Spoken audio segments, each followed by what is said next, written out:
eggs and grits. Oh Lord. All right. Welcome, welcome, welcome. Ooh, I don't like how that happened. So I had people chatting, but with this new StreamYard, it like got rid of all the comments. That's not cool. Oh, I see him. Oh, yeah, I can still see him. I only see one. There were like several before. But anyway. Hey. All right. So week 41 of What Did Prince Do This Week? I'm so sorry that I can't see all of you who were in the chat before, but I see Cassandra.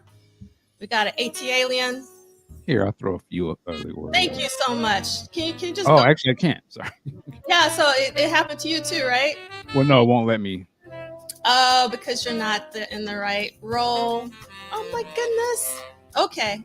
Well, thank you, Cassandra, for letting me know that you're branching out into different music choices after being in the podcast and taking notes. And we're going to talk a lot about music today, different kinds of music.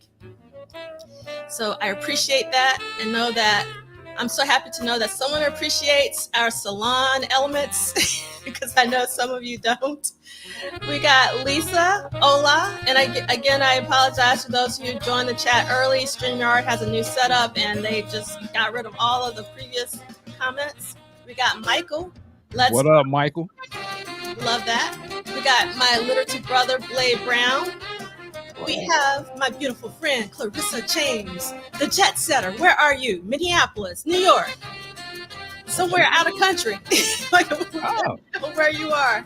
Yeah, Clarissa is the world traveler. We got Drea Dances. Radio. We got Chris Bournay. We got Kim, our timekeeper. What up, Kim? We have the video vault keeper, D68A. Howdy. Okay. To y'all, thank you so much for uploading that, Sheila E. You know which one. Your best. I love when community comes together and especially help me out because I'm juggling a lot. So any assist, I really appreciate. Thank you so much, Christina, for letting me know that you love the salon. Nick Belden is here. That's right, Kim. Salon Elements. And we have Laura from Romania. And we got the one and only. There will never be another Vanessa. Yeah. Every time I see Laura from Romania, I just want to say 10 from the Russian judge. 10. Perfect 10. And Vanessa, happy birthday. I know it was last week, but I hope you're still celebrating. And then we got Annie Ward. I don't know what.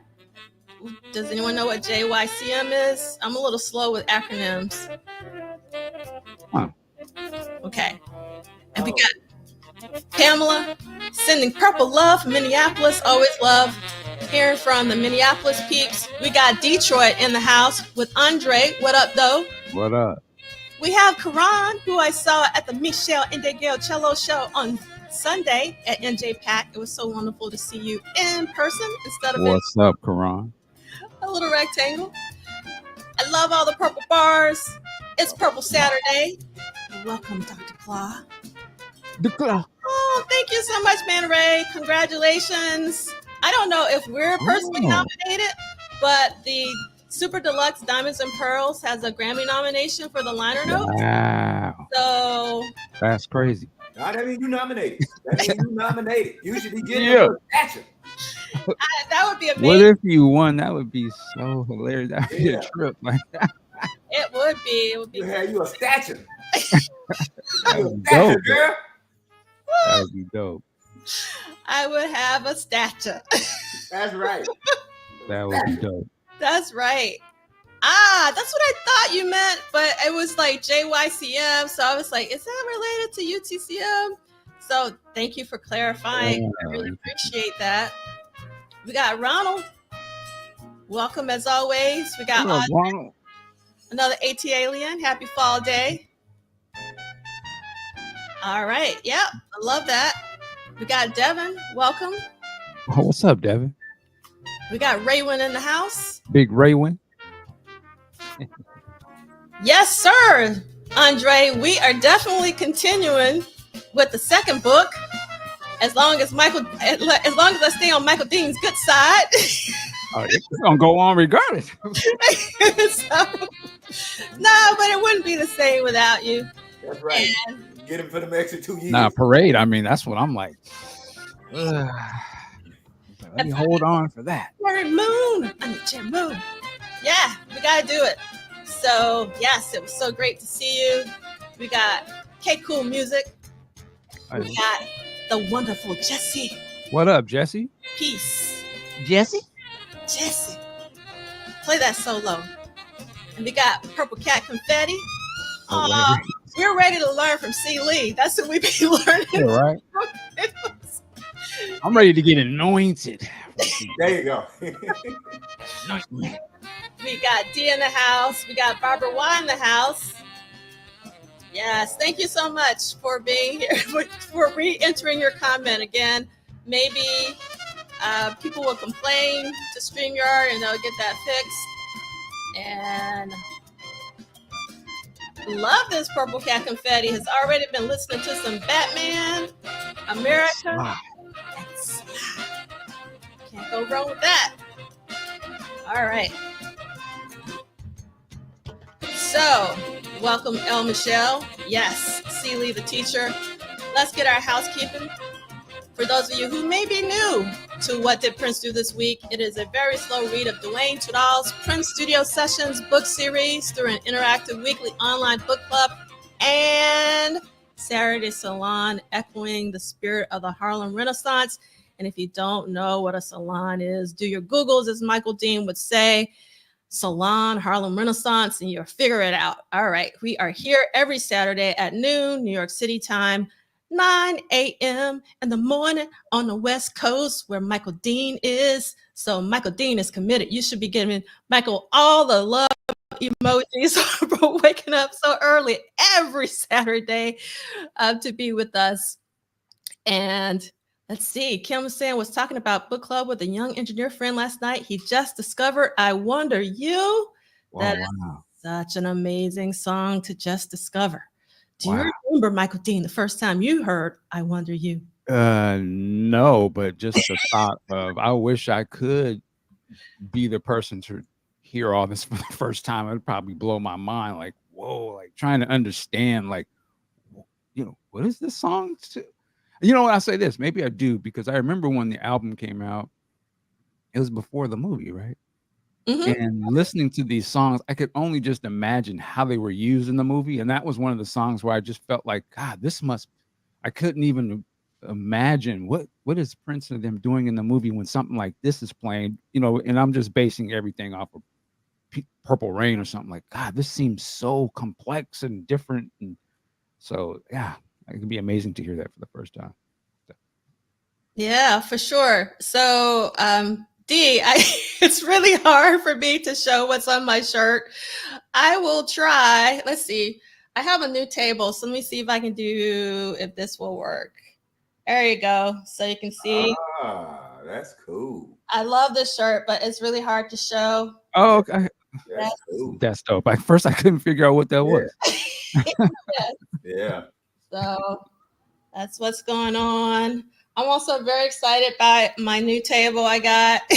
So, I see the cameras going. Yeah, almost like I got a dolly. So thank you so much, Dee, for that purple love. You got your is that vertical? Yes, it's vertical. You got your vertical Spike Lee thing going on. Yes, I do. For sure. All right. We got Stone Agency Music. I don't know if you've been here live with us before, so welcome. And we got to say hello to 71. You don't have a tardy pass. You're right on time. Ricky, it's so great to see you here. It's homecoming. Happy homecoming, brother. All right. And let's see. Yep. Salute to Michael Dean for waking up early. And okay. I love this comment about I Wonder You. And the young engineer was first drawn in by the credits. All the instruments and players impressed him. Welcome. Is I wonder you playing in the background when Mary Sherry calls Christopher, and Yes. I always thought that he's biting on whatever that thing he bit on, and Tricky is right there. You know that whole thing. See, I was always that was always an interesting, funny scene to me. It's one of my favorite scenes. It's like it never gets old. Like every time he takes a bite of that bread, he's just like, it's so funny. I think only Prince would do that in a movie and then keep it in. like it didn't get, and it's one of my favorite moments for sure. Trying to be cool and eat. What do you think about sex? Yeah, great comic timing, man. Like, oh my God. He could have been a comedian. Yeah, such great timing for sure. I love this baguette bites. And Lee Christian met up with Zach and his wife last week. That's so amazing. So we're making friends across the ocean. That's crazy. So Zach and the missus was over in the UK. Yeah, that's super cool. Oh, so they call that caking. I don't know about that, Blake Brown. Do you guys know about caking? What does caking mean? Yeah, I don't know. Yeah, caking means like you putting on for somebody else. You doing a lot for somebody else. So you caking for that person. If I remember. Yeah, so over here, caking would be like you stacking your money. Like, are you caking up? Okay. Okay. All right. Yes, we all love Under the Cherry Moon. Okay, so let's get into the rest of our housekeeping. One day I will learn how to use StreamYard, but not today.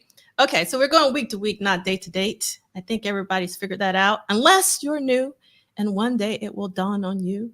And then we are going to follow the detailed schedule with this bit.ly link or QR code if you want to keep up with the reading, which I hope that you guys are doing, because we don't read everything that Dwayne wrote every week to give you something to look forward to with your reading. You do not need the expanded edition, but this is what we are reading. Yes, and that's what the schedule is based on. Yeah. And you go by the dates if you can't figure out the pages.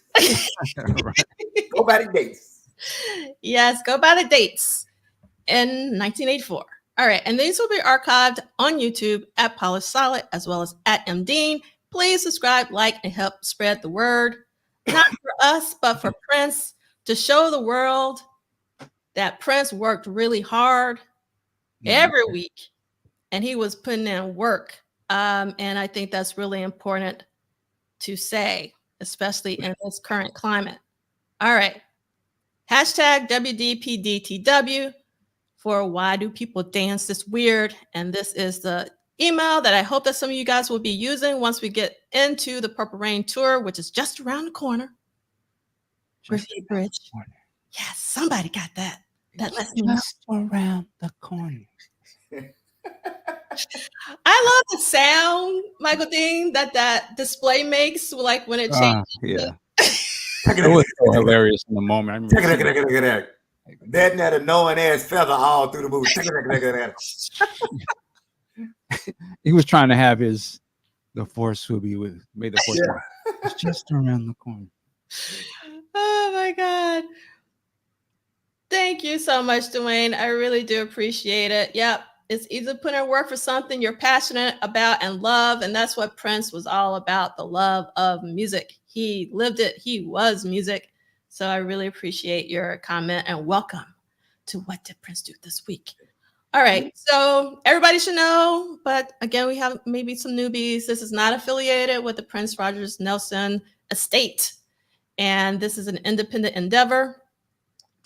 And we were playing at the beginning Burning Still from the amazing 2017 record No Words by Eric Leeds and Paul Peterson, because we love Eric Leeds and try to play them as much as possible.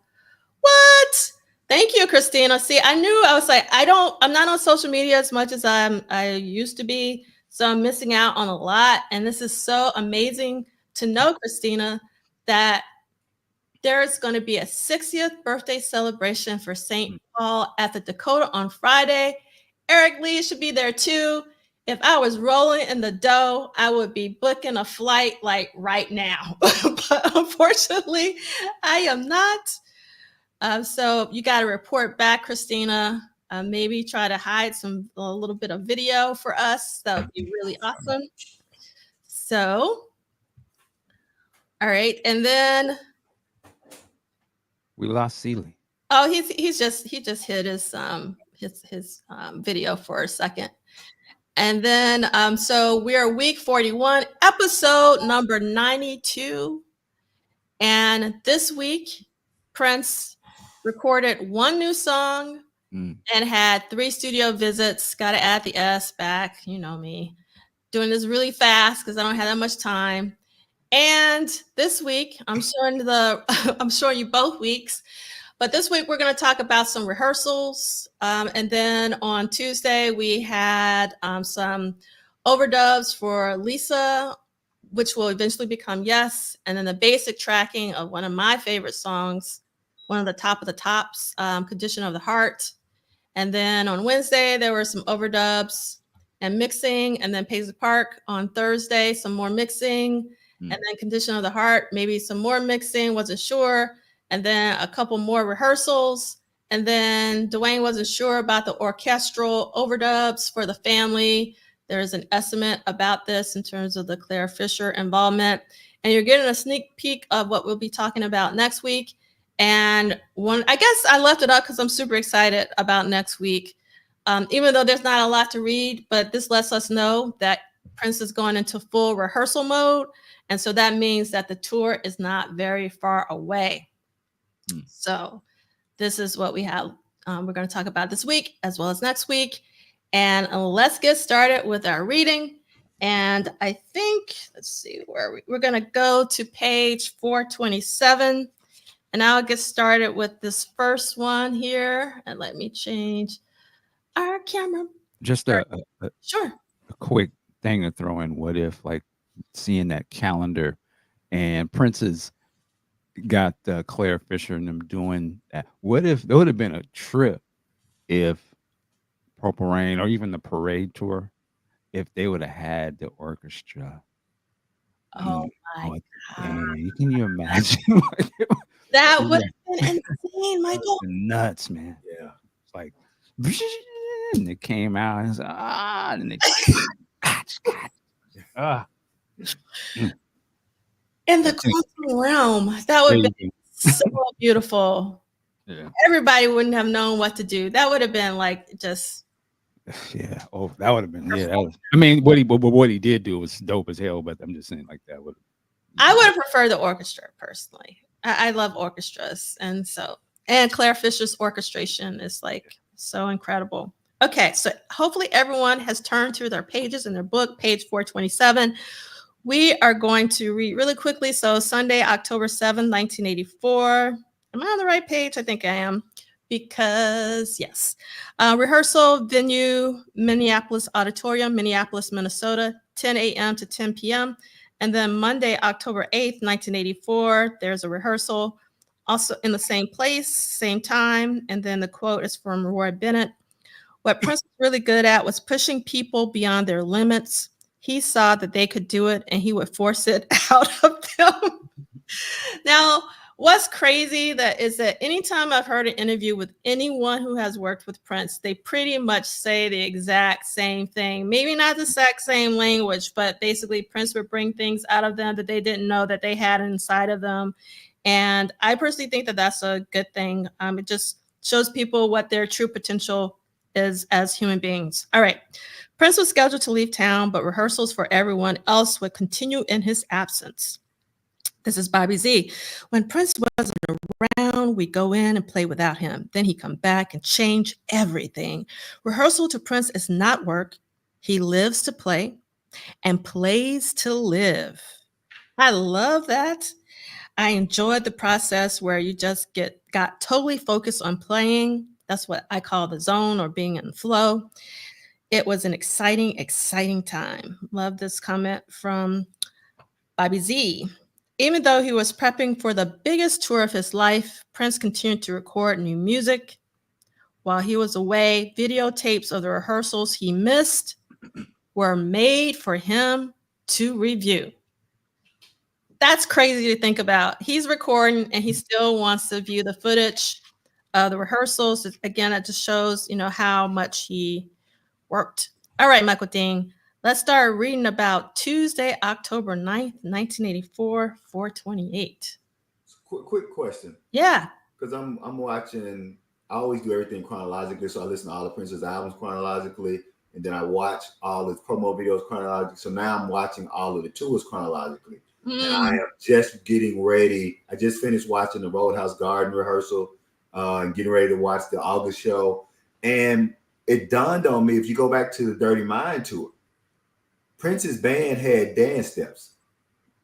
So because the question came up about how did Prince rehearse with the Game Boys, right? Did they go off and work some things out, and then Prince? So my main question is, how did Prince rehearse the dance steps for his band?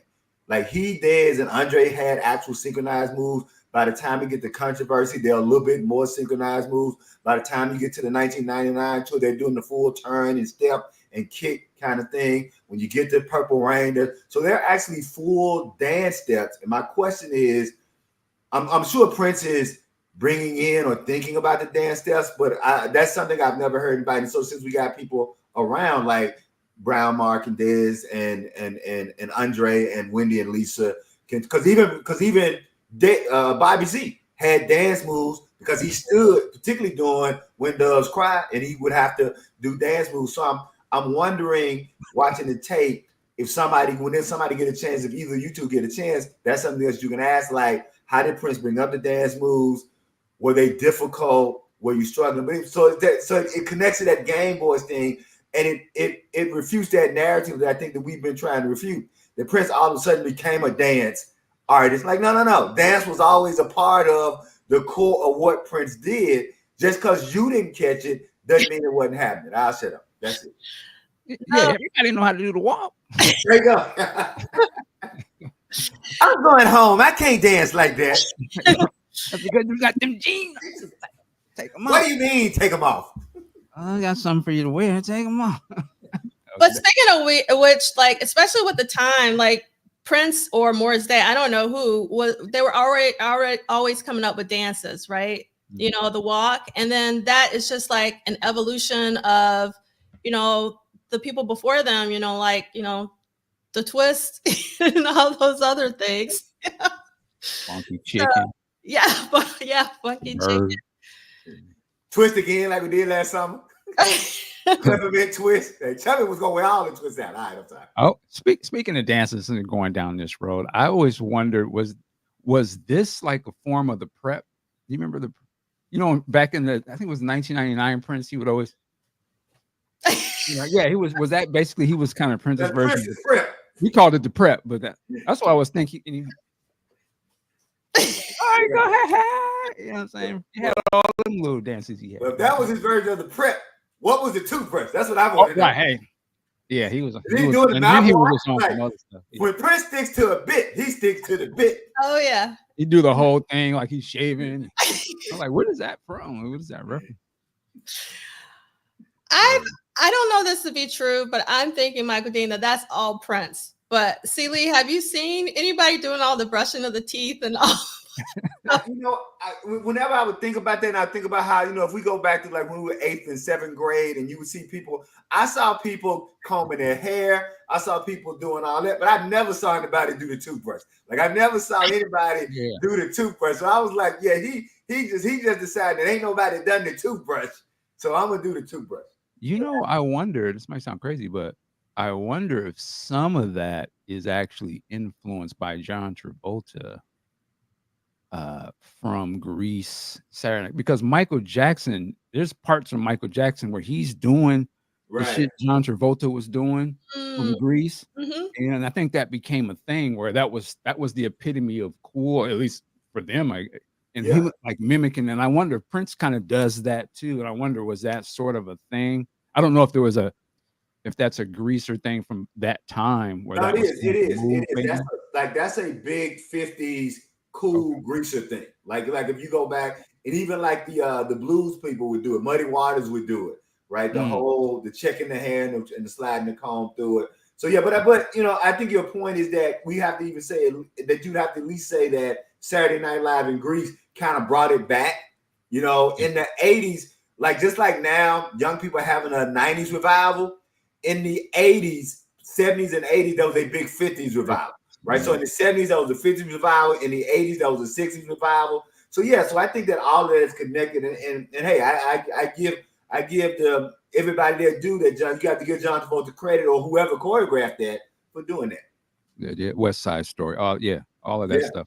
I imagine plays, and that's for them culturally. That would be the big pop culture things when they were youngsters. I could see exactly.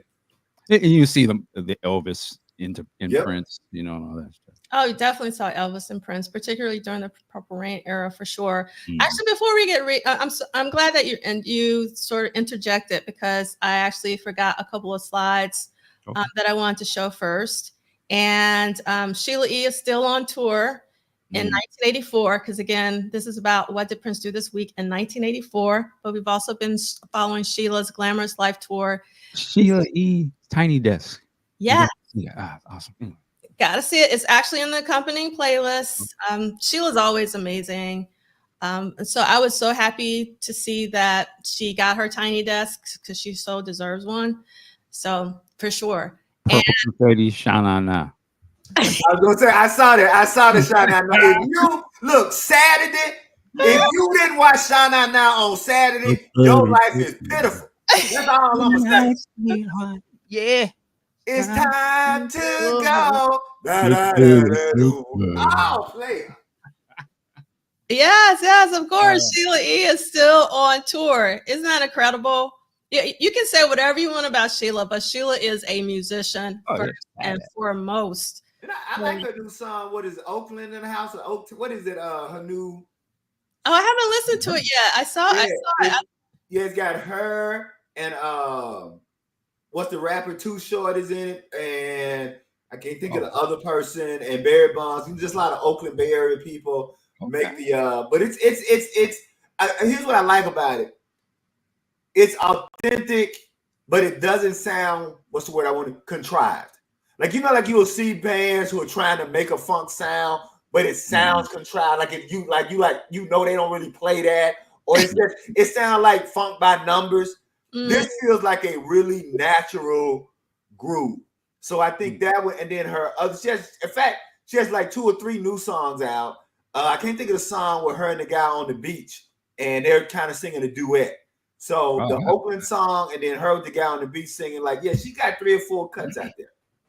Nice. Yeah, nice. So, and she got a Lifetime movie coming out where she's playing. Really? Yeah, she's playing a tarot card reader. All that you mean was about her.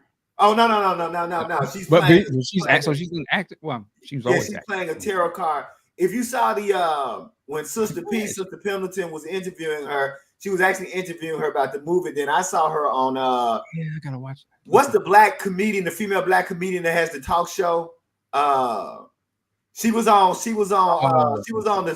the Saturday Night Live, the show that was a spoof of Saturday Night Live. 30 Rock. She was on 30 Rock. Yeah, I know who you're talking about. Yeah, Sheila was interviewed on Sherry Shepherd. That's it. She was on the Sherry Shepherd show, and at the end of the Sherry Shepherd show, she talked about Sheila playing a tarot card reader in this new movie. So yeah, Sheila getting busy. All right, Sheila. Back to the Crush Groove roots. There you go. Body moving. Crush. All right. Yeah. I'm Sheila N. I'm on the groove. I'm a cool first black. Oh, never mind. Run. It was nice to know you. Know the movie. Okay, look, timekeeper. All right. Wrap it up. Yes. All right. Okay. So Sheila in 1984, because Sheila's doing a lot today, but we're reeling it back to 1984, is in Amsterdam at the Paradiso. Prince also performed at the Paradiso sometimes. And I couldn't find anything. So if anybody got anything, I should have reached out to Edgar and I didn't because I ran out of time. But yeah. Oh, and Christina is saying that the Lifetime movie is on tonight. Okay, cool. Right. Okay. All right. You got cable, but all right. All right, Michael Dean. All It's time for you to do some reading. Page 428 about Lisa, aka Yes. All right, we're getting right into Lisa, working title for Yes. Wendy Melville, guitar overdubs and saxophone overdubs. What? I didn't know she. No, it's Eric. Huh? It's Eric. Blow your horn leads. Oh, okay. I thought it was saying Wendy was playing. I was like to say No. Melville plays the sax. Okay. Flying Cloud Drive. Can I interrupt really quick? Yeah. So if sometimes Dwayne reads this. So Dwayne, if you're going to point out Wendy for the guitar overdubs, you also need to point out Eric Leeds for the saxophone overdubs in the gray box. If there's ever another printing. Yeah, because I was like, whoa, my head was about to be blown. I was like, what? All right. Flying Cloud Drive Warehouse, Eden Prairie, Minnesota.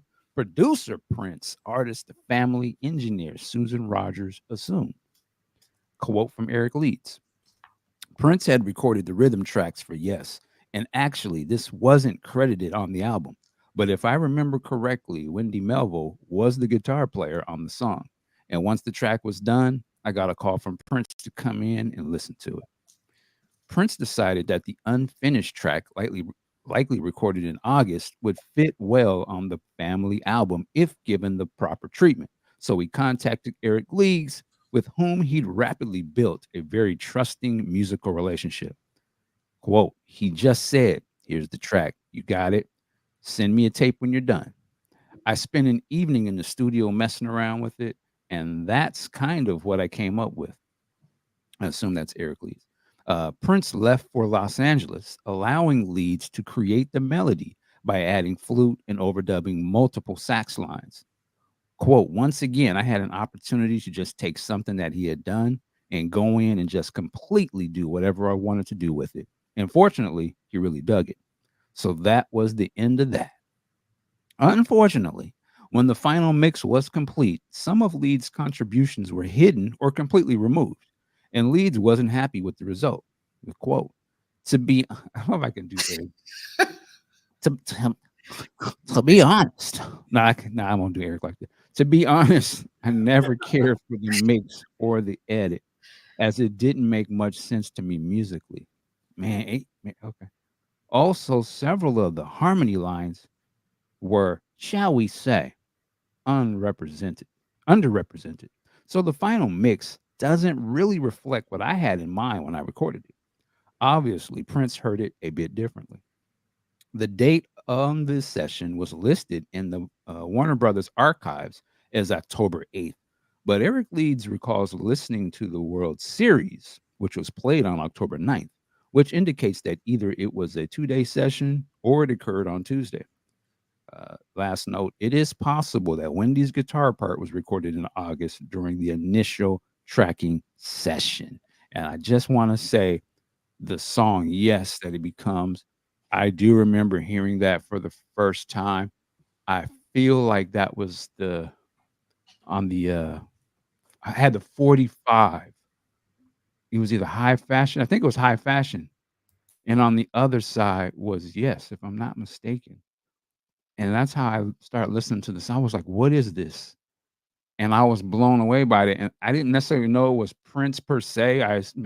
But I was like, this has got to be some of the funkiest and cool summer flow. I had never really listened to music like that on my own. And so it just blew me away. Like, I was like, yo, this is, oh, no. I'm mistaken. Old man, sorry. Susanna's Pajamas was the B side of one of the other songs. Yeah, Yes, on the album. There you I go. think High Fashion was Susanna's Pajamas, but I'm laughing at. Okay, Michael, I'm going to.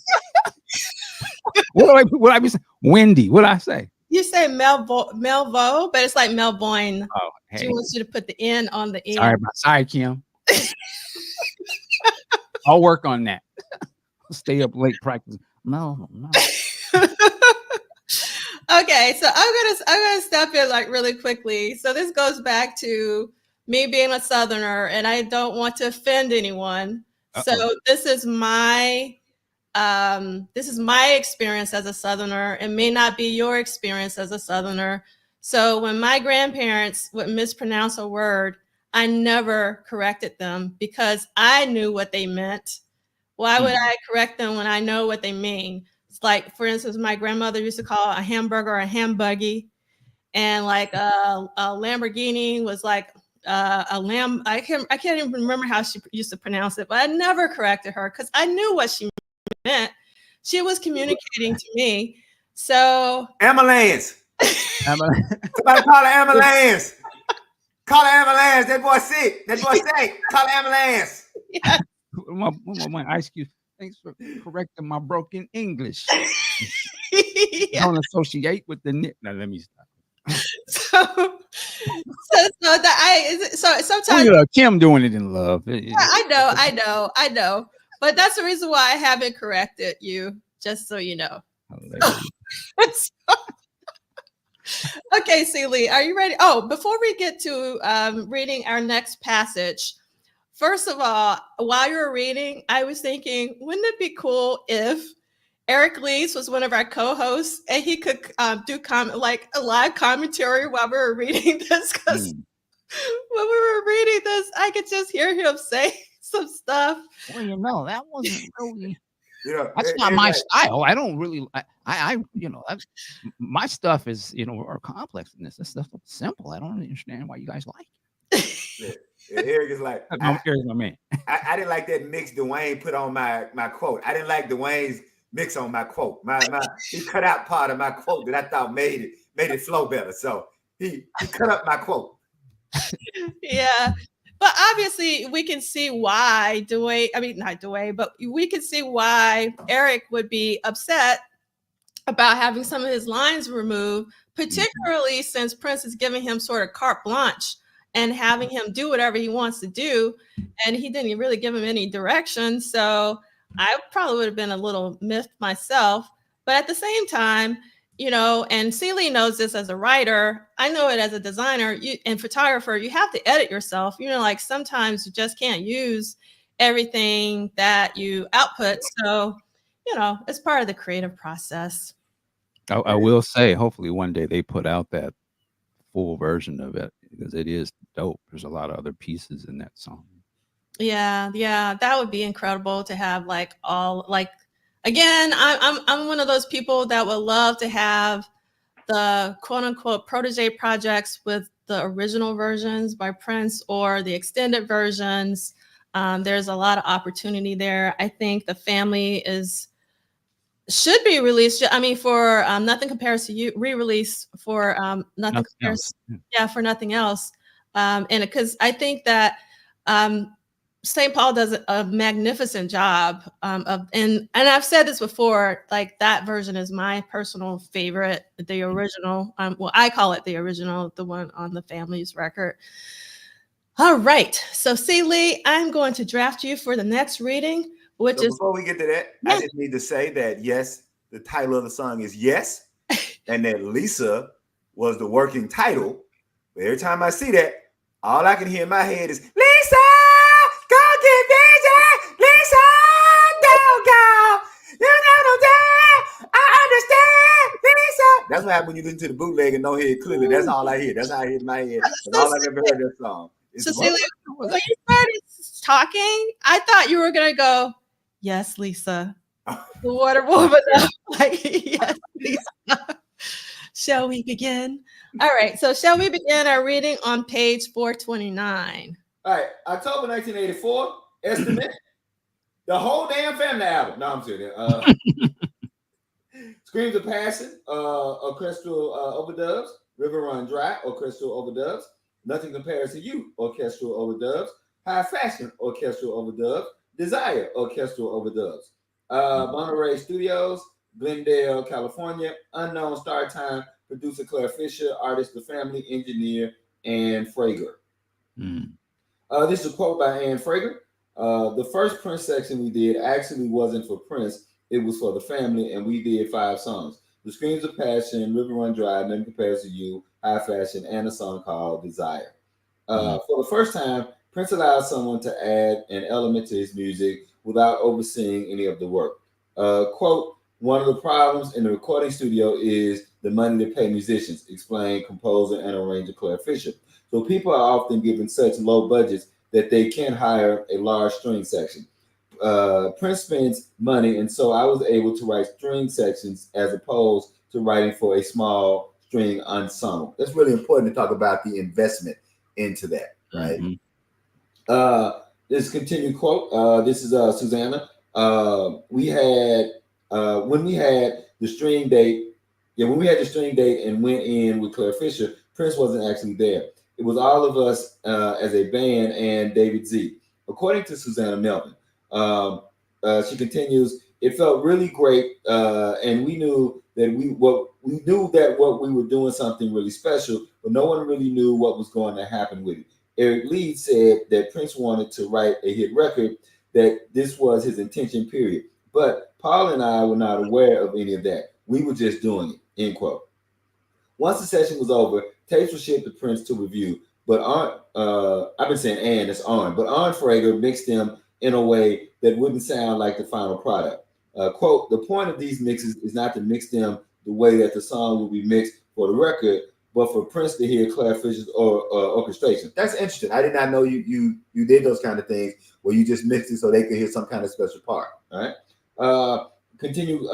Quote, we were so excited to put up the multi-track at the warehouse, remembers Rogers, about their first listen once it was delivered to Minneapolis.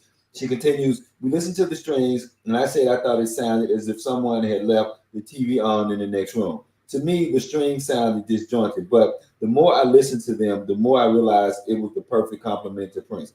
It had so much movement and so much melody, and it was so unpredictable. I thought it was incredible, and Prince really enjoyed it. He was delighted.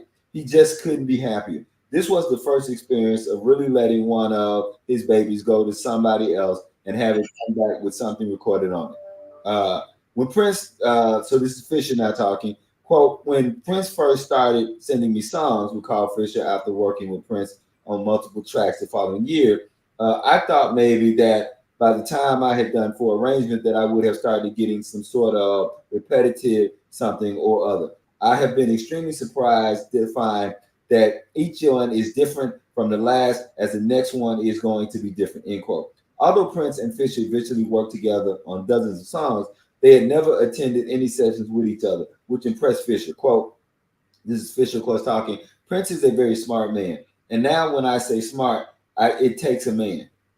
Yeah, now when I say smart, it takes a man. I don't care how big somebody's ego is. A man who can come to the realization like that and know that his ego will get in the way of somebody of what somebody else is doing well and stays out of it for that reason. That is a smart man. That's just one of the many ways that I think he's a smart man. End quote. Not only did Prince never attend a recording session with Fisher, they never met in person. And throughout their years working together, Fisher passed away in 2012. Prince had no idea what Fisher looked like, although he did have at least one close call. Quote, I sent him this album. It had a picture of me on the cover. Well, I'm sorry. I sent him this album that had a picture on the cover of me and my seven singers around me. I've heard from somebody that was there at the time that he held the album away from his eyes so he would not see the picture on the front. Took the disc out and played it, and his comments. I don't want to see what he looks like. I have this image, and this has been working beautifully. End quote. This is Prince again. I just sent him a tape. We talk on the phone, and he sends me the finished orchestra tracks. I wouldn't just I wouldn't want to jinx it by meeting him, explained Prince in 1999. According to Paul Peterson, the new additions would cause Prince to remix the songs. Quote, Prince pulled instruments out and made the orchestration such a prominent feature of that record, end quote. Once the new mixes were complete, the family had a sound that was unlike anything Prince had ever attempted. Peterson summed up the secret behind their brand. Quote, so you have the classy orchestration of Claire with the nasty one chord funk underneath and the beautiful poetry of Prince. That's a great description. And that was like the concept with the white kid singing up front, end quote. Final note, Prince and Fisher had one more close encounter when this is one with the elevator, right? When they both worked on the 2004 Grammy Awards, they practically stood next to each other, but the only person who recognized the situation was Fisher's son, Brent, and he decided it was best to respect Prince's wishes and not reach out to introduce them, especially since Prince and Brent Fisher were getting ready to perform that evening with Beyonce. What I remember is that it was like on a staircase or something. Like one was coming down and one was going up. Yeah. I think on a staircase. I think on Michael's interview with Brent, he talks about that. I'm sure I put that in the accompanying playlist. And I personally thought when I first heard Claire Fisher for the first time, which would have been with the Screams of Passion 12-inch, which I love showing because of just the photography alone. Like the photography is like amazing for this particular project, the family. And this is the back. And so that's one thing. But while I have myself here, Stephen M had posted that the photography for the family was great, and I agree. And I want to spend a little time with the photography. So on the liner notes, and St. Paul is on the other side, and pink is the family color, because we are going to be celebrating the family next year for a Pop Life 40 symposium in April. It's going to be virtual. In the credits, it says, for photography, it says front and back cover photography by Horst. And I don't know who Horst is, Horst. Inner spread photography by Prince, except where indicated with an asterisk, and the rest are by Horst. And then the dust sleeve photography is by Jeff Katz. And the design is by Laura LaPuma, who Michael Dean has also interviewed. So I'll make sure to put that in the accompanying playlist as well. So if I'm reading this correctly, the dust sleeve is this. So this is Jeff Katz photography. And I don't know where this was taken, but I'm assuming maybe in Minneapolis, but I don't know that to be true unless someone else knows something about it. And this is the back cover. But when I got this album, I was obsessed with the inner cover, particularly when I found out that Prince took the majority of these photos, because Prince was something of a photographer himself. Oh, this is one of my absolute, let me see if I can get it in the right place. The one of Jerome. Whoa, is that the early version of what they were doing in the movie? Yeah. And Yeah. That was a thing for them. Yeah, I love this photo though. And then look at Jelly Bean. And then you got Susanna, and it was Susanna. I love these photos of Susanna, and I'm sure a lot of people have seen the one in the top middle. And it's hard for me to position this correctly, but I don't know if you guys can see. Oh yeah, they're coming across good. They're coming across well. The one where it's Jerome, Susanna, and St. Paul is pretty amazing. And that's on one side. And then this is the other side is Susanna has her head up. There's another one of Jerome, which is amazing. I love Eric Leeds.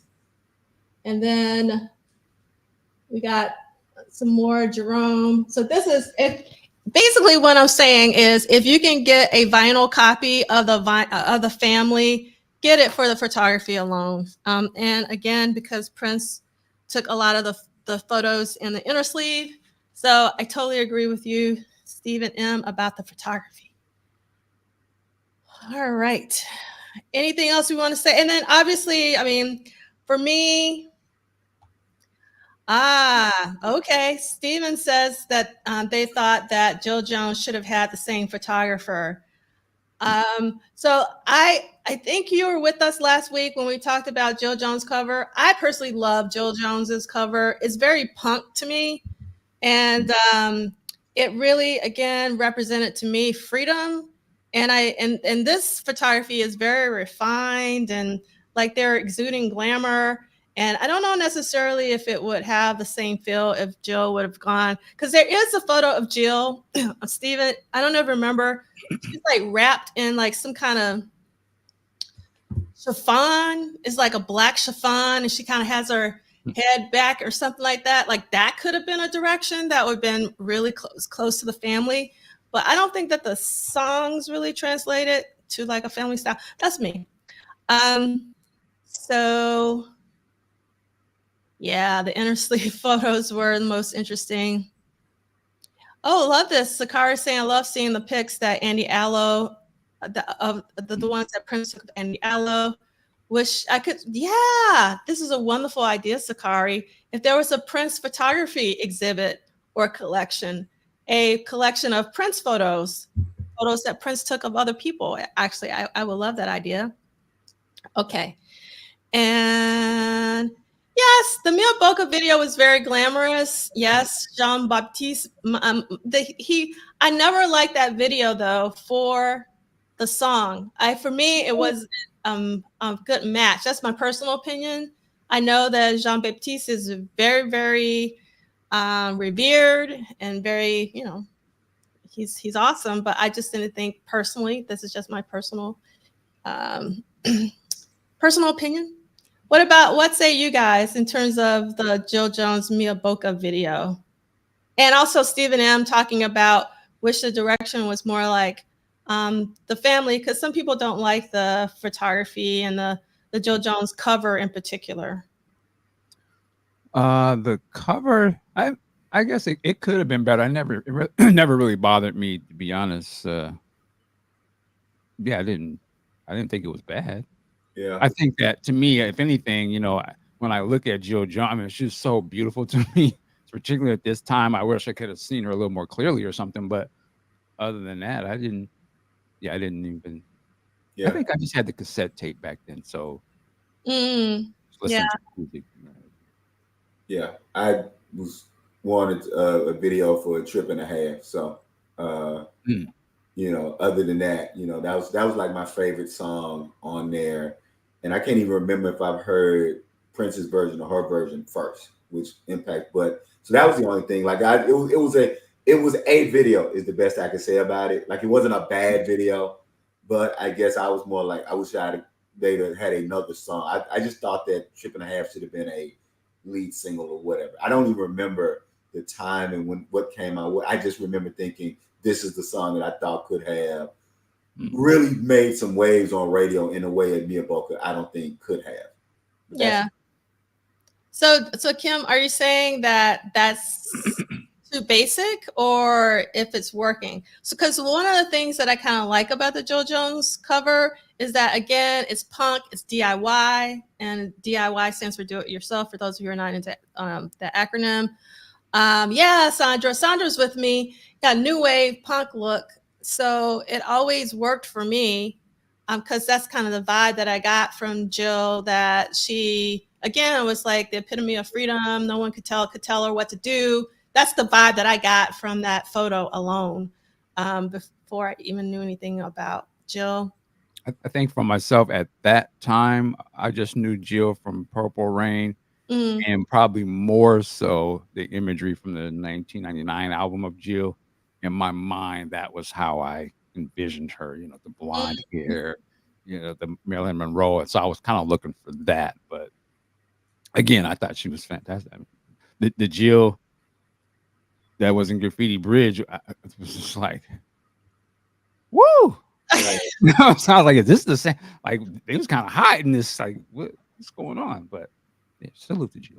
Yeah, what was great about Jill, actually, now, I mean, I never thought about this until this moment and what you just said, Michael. I've always thought of Jill Jones as sort of the most versatile singer, meaning that she could change her style in the way that she sung, but she also changed her looks, very, very, similar to Prince. And I had never really thought about that. So she was very, very versatile. And yes, we know that. Thank you, Rodney, for being here. Yes, there's a lot of Marilyn Monroe everywhere, particularly in the beginning. If you know, like the Vanity Six poster inside of the album has Marilyn on the wall because that was Prince's bedroom, as we found out from Jill from the symposium. And then also Marilyn Monroe's arm is on the cover of 1999. So yeah, there was, and then obviously Jill was an homage to Marilyn as far as I'm concerned. And yeah, Who is that now? Who would they homage to now? Who is that? The beauty, the look, of the the beauty of that, and that people try to do constant throwbacks. Or is there anybody like that that they look back to? I mean, Marilyn is still kicking. Marilyn is still like a visual icon. I mean, she really is. And there's like some people, I don't know. Marilyn is still pretty much in the. I, I, I will say that I found it, and I know I probably shouldn't have found it strange, So let's go back to 2020 before I retired, and I taught at HBCU. I was amazed around 2019 to see a lot of sisters on the HBCU campus with a Marilyn Monroe T-shirt, and I probably shouldn't have been, but just because she's like that in the pop world culture, but just to see. But I think that Marilyn Monroe for this newer group kind of echoes that kind of Cardi B. And I don't know all the other ones. The what's the other girl? The Megan Thee Stallion. Megan Thee Stallions, and what's the other one from New York? The I don't know her name. She was in the Ice Cube barbershop movie. Nicki Minaj. Yeah, Nicki Minaj. I think like the Nicki Minaj and the Cardi B's and even the Sexy Red, they kind of in a way are those generations Marilyn Monroe. So I think the Marilyn Monroe kind of draws that through line to them for like a historical thing. I think they kind of played it up, and then in a more faint way to Betty Boop, which ironically, if I understand, Betty Boop was supposedly framed on a black woman, but I'm not really sure. I've heard people talk about that, but I haven't had the whole history. So I think that. So it's just saying that to say that to see young black girls, young college girls, kind of having whatever symbolism Marilyn Monroe means to them, she clearly means something to them because they're wearing the T-shirts. That's I'll say that. Shut up. I wonder too. I know people may not like this, but I wonder if Kim Kardashian sort of has that effect on the generation today, aesthetically. That look, I feel like I sort of sometimes I'll see a template of like, oh, she looks just like a Kim Kardashian kind of look, and I wonder if she is that thing.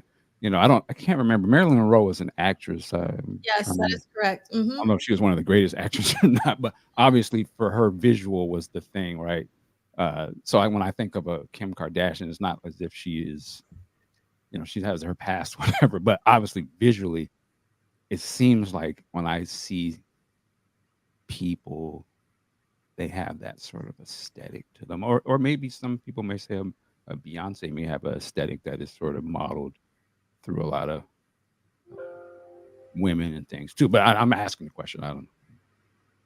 So I love this comment from Chris. I had a Marilyn Monroe poster in my room as a teen, and my aunt cussed me out for elevating a white woman as the epitome of beauty. When I put a Janet Jackson photo on my wall, my aunt seemed pleased. Well, Janet Jackson may be one of those as well for that other gen. When you think of a Sierra, you think of some of these visually, I could see them probably drawing a lot from Janet the same way that they was drawn from Marilyn back then.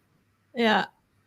All right, we're gonna keep it moving just because we're at 1 o'clock. And did everybody say everything they wanted to say about Claire Fisher, the family? Okay, Celie gave me a thumbs up. Okay. All right, we're gonna start reading. Hold on, let me make sure. Oh, I'm sorry. I did want to add about the Claire Fisher. Again, just to reiterate, it's amazing that Prince was able to just give him like, yo, do your thing. And then coming back to sort of editing it the way that he wants to use it. And even it's such a dynamic thing to say, like, even many years later, he was still pulling some of that Claire stuff and putting it on even some of the newer songs, it almost was like he would sample it and intercut it with other things. So Claire Fisher is such a deep part of Prince's music. Like one of the only collaborators that is just allowed to have free reign, kind of. Yeah, yeah. I mean, so actually, I gave my talk for the Prince from Minneapolis symposium that was in Minneapolis in 2018, I think, Celie. Yeah. Was about how Eric Leeds and Claire Fisher were Prince's key collaborators in the transformation of the sound of Prince's music. And like, we take it for granted now, but like hearing Claire Fisher's strings behind Prince's music for the first time was truly an experience. It was nothing like it. And Claire Fisher's orchestration is like no other, because a lot of like, so Claire Fisher did do orchestration for some of like Rufus and Shaka Khan. Oh yeah, So, Michael Jackson. The Jacksons pushed me away from Destiny album. I mean, that was. I mean, he was already the shit. Yeah. Let's not play around. yeah, for sure. But the point I want to make, it seems like, at least what I hear, and again, this is only my personal opinion, when he worked with Prince, it was different from how he worked with others. Like the orchestration sounded a little bit different. Like it had more space. It also was like more dramatic. It was just like, I don't know. It was just something about that collaboration of Claire Fisher's with Prince's music, how it brought something out of Claire Fisher's orchestration. And I think it was just like a marriage made in heaven, a musical marriage made in heaven. It was just so dope for sure. All right, so we're going to be reading page 431 about Condition of the Heart, Tuesday, October 9th, 1984, asterisk, basic tracking. Condition of the Heart was recorded at Sunset Sound, Studio 2, 6:30 p.m. to 9:30 p.m. for the basic tracking, only 3 hours. Booked 7 p.m. to open. Producer Prince, artist Prince, engineer Prince, assistant engineer Peggy Mac Leonard. And this is Dr. Fink, the quote: "If you listen to that album Around the World in a Day, it's experimental sounding to me. Pretty complicated, technically. He was literally playing exactly what he heard in his head in one take, like Mozart used to write symphonies down that he had in his head and he just write it out on paper." I think that is a really awesome quote from Dr. Fink, and I hope some of you will go back and reread that because that's really, really special. Okay. Prince no longer maintained a studio in his home now that he'd sold his Soundcraft console to former Time guitarist Jesse Johnson. So while the band continued to rehearse in Minneapolis, Prince spent a few days alone in Los Angeles recording at Sunset Sound. I'm sorry, just to cut it. Sure. That Soundcraft console. What a story that thing has to tell, because I believe it ends up with DJ Quick, if I'm not mistaken. Oh, it did? Oh, I think I remember that now that you mentioned that. Yeah. It's seen some real music for sure. Yeah. Real good music. It is unclear why he didn't record at his warehouse, but it may have been in use by the family or Maserati, or he just may have wanted to spend a little time in LA before the tour. Okay, so I'm going to skip all the rest to save time. And we're going to go to the next page, 432, and we're going to start with the second paragraph that starts: "The track was started on this date during a relatively short session at Sunset Sound, 3 hours, remember? Prince recorded the basic piano and some of the vocals, but it is unclear how much further he got before he ended the session unusually early. No mix was done and no cassettes were made of the number." This is super rare, because normally there's a cassette made. "Although the song would be credited to Prince and the Revolution, no other members of the band were involved. This was typical of Prince, who had the ability to play almost anything in the studio. I don't think you know how he operates, because if you could do everything yourself, you would be doing it," declares. I love that quote. Albert McNolly: "Do you know how easy it is to do it yourself? You just get up in the morning and do it. So he doesn't have to talk to anybody. Like I said, Prince didn't need nobody." Okay, status. Condition of the Heart, 6 minutes and 48 seconds, was released on April 22nd, 1985, when it was included on Prince's Around the World in a Day album. The song was never, ever issued as a single, but it did make its live debut during a concert in Rosemont, Illinois on December 9th, 1984. Love that. I wish I could have been in that audience. Only a part of the song was played, and it was never a regular feature on the Purple Rain tour. And I'm going to go ahead and read this next bit because it's also about Condition of the Heart since we're talking about it. For Wednesday, October 10th, 1984, and we're talking about some overdubs and mixes.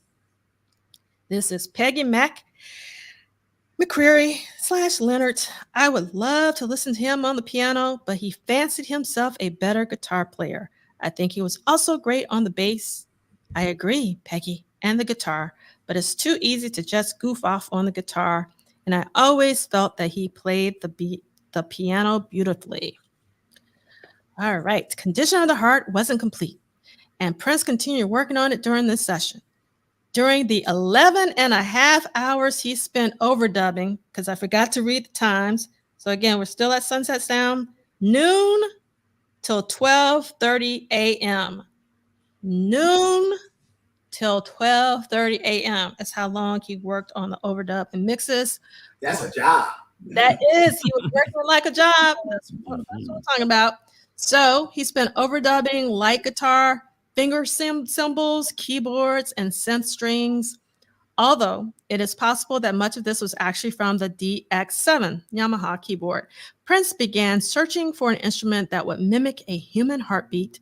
So he asked Sunset Sound staff member Stephen Shelton to find a kettle drum.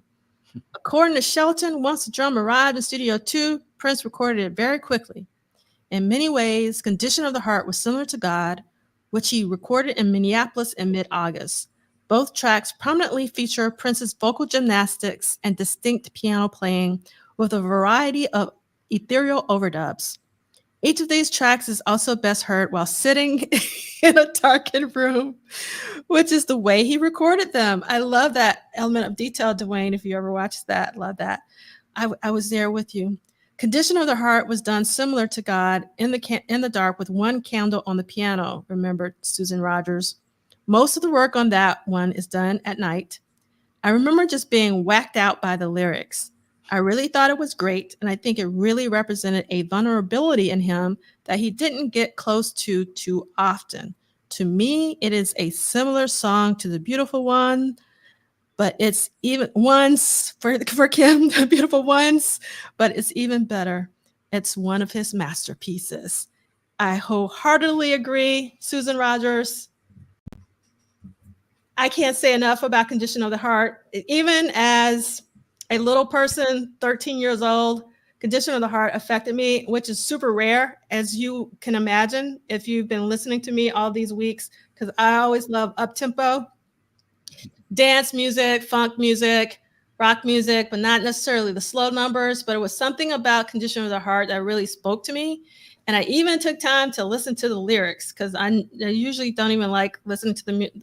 Particularly back then, I didn't listen to any lyrics, just the way that he would sing certain lyrics. But that song really resonated with me on so many different levels.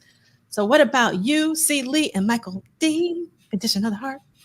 This is the dumbest damn statement to make about Condition of the Heart ever. Because everything you say, I echo. I loved it. Loved it the first time I heard it on the album.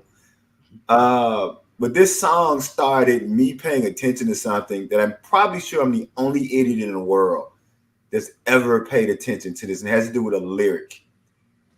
So he talks about Clara Bow. He talks about her cologne. In Cool, Morris talks about wearing perfume. And in other places, Prince would talk about perfume. So as a teenager, I always thought, well, isn't cologne for men and perfume for women? Yet we had these two takes about where he's mentioning cologne about a woman, and perfume is always mentioned about a man. And then there's just something for me, I just always wondered, I wonder why he made that choice, which again is, I'm probably the only idiot who ever thought about that. But other than that, first time I heard Condition of the Heart, it was like having your musical lexicon expanded. And it was like, it felt like my father and my uncles I literally felt like they had been preparing me for this song.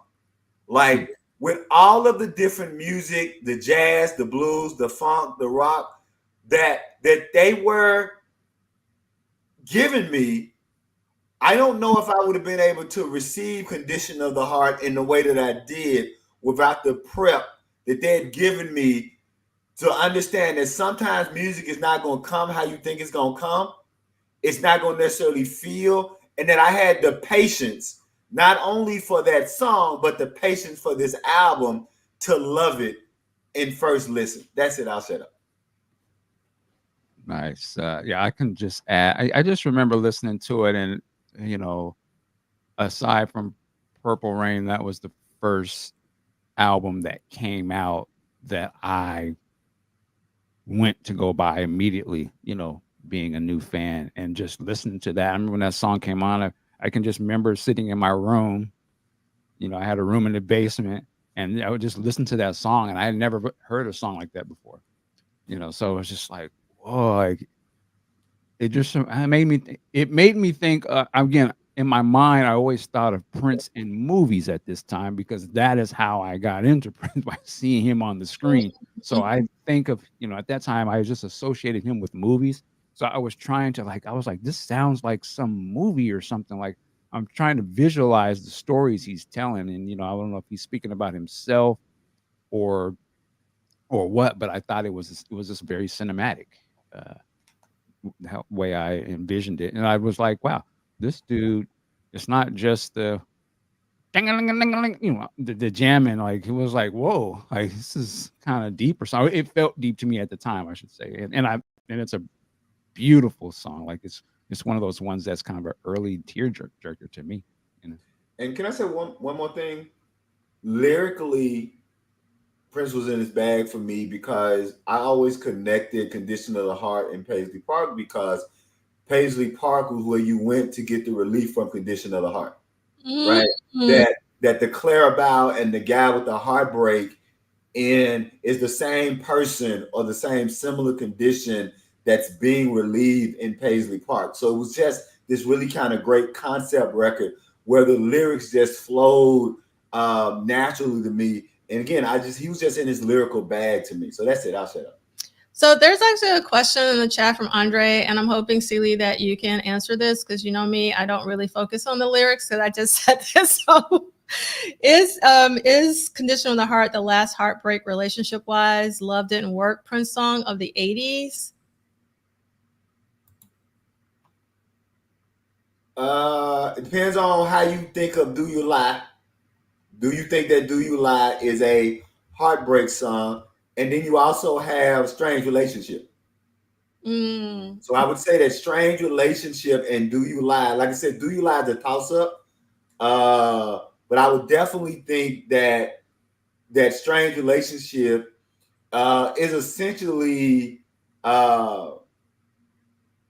if it's not a breakup song, it's definitely a song about a relationship where there's not much pleasure, right? If you think about the relationship, it's and I hate to throw around the word toxic, especially, you know, with so many things that's going on. But if I had to think of a song that was about a toxic relationship, I guess you know me well, I don't like winter, but I seem to get a kick out of treating you cold. I mean, it's one of those, you know, what's the other line that said, you know, I didn't like the way you were, so I had to make you mine. You know, it's one, and maybe if you've been in, you know, depending on how many relationships you've been and the times you've been in relationships, you know, if you've ever been in a relationship where you like the person, y'all just don't fucking get along, right? For whatever reason, like there seems to be more drama in the damn relationship and you keep wondering why the hell is there so much damn drama?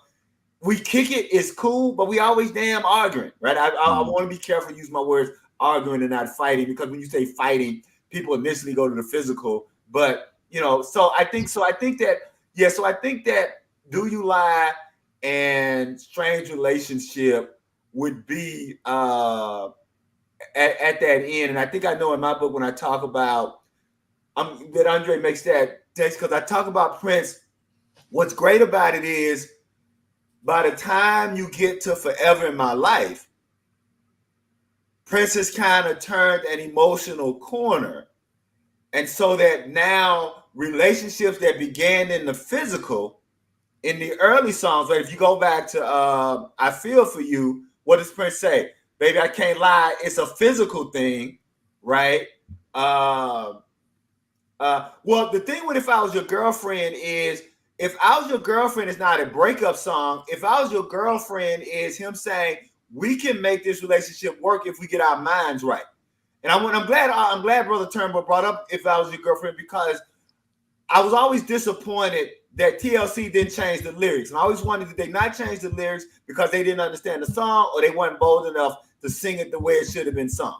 That If I Was Your Girlfriend is Prince saying that what's wrong with most relationships, now I understand he's talking from a heterosexual normative space, that Prince is saying that what's wrong with most relationships is that we are taught to communicate as genders and not as spirits. And so that we go into relationships that as long as your boy is your best friend and your woman is not your best friend, or as long as Prof Duff is going into a relationship with her girlfriend as her best friend and not her husband as her best friend. And so many times we go into relationships and we don't communicate with the person of the other gender with the same way we communicate with our homeboy and our homegirl. That's what If I Was Your Girlfriend is about. Is about, can we remove this barrier, right? Can we remove this barrier of, you're a female, so I got to talk to you a certain way as a female, as opposed to, I want my heart to talk to your heart. I want my spirit to talk to your spirit. And I think that that's why. So If I Was Your Girlfriend is not a breakup song. It's really probably one of Prince's most philosophical songs about why relationships don't work, because we are constantly engaging in the physical as engaging from a spiritual or metaphysical space outside of.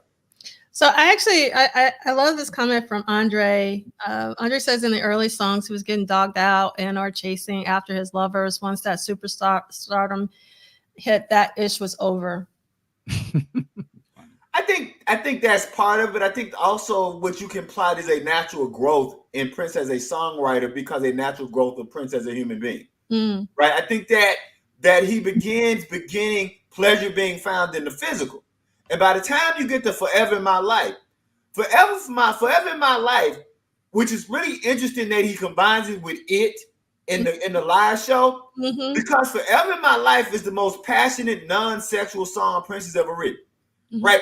Adore is clearly a sexual song. And I'm not saying sexual as a bad way. I'm just saying that Forever in My Life is about, and again, I don't want to say that physical is impure, but Forever in My Life is a completely emotive, spiritual, psychological song, right? And then, of course, he combines it with It, because It is about, we're going to consummate this love, by the way, which is why I think it's a great combination. But I think that there's a also, because Prince's early sex songs, not all of them are about sex. And that's the argument I make in my chapter on sex. Little Red Corvette is about male neurosis. Little Red Corvette is about men not knowing if we want to sex women or save them. Because 2/3 of Little Red Corvette is this man trying to tell this woman, slow down, sister, you out there too fast, you moving too fast. But then what happens at the end of the song? Does he want her to slow down so he can be the driver? So I think a lot of times people miss the fact that when Prince is writing about sex, so let's take the reverse. Prince is doing the reverse. Everybody else is using metaphors for sex, right? The greatest metaphor writer for sex is Chuck Berry, right? So Maybelline is about a car, but we know that the car is about sex and freedom, right?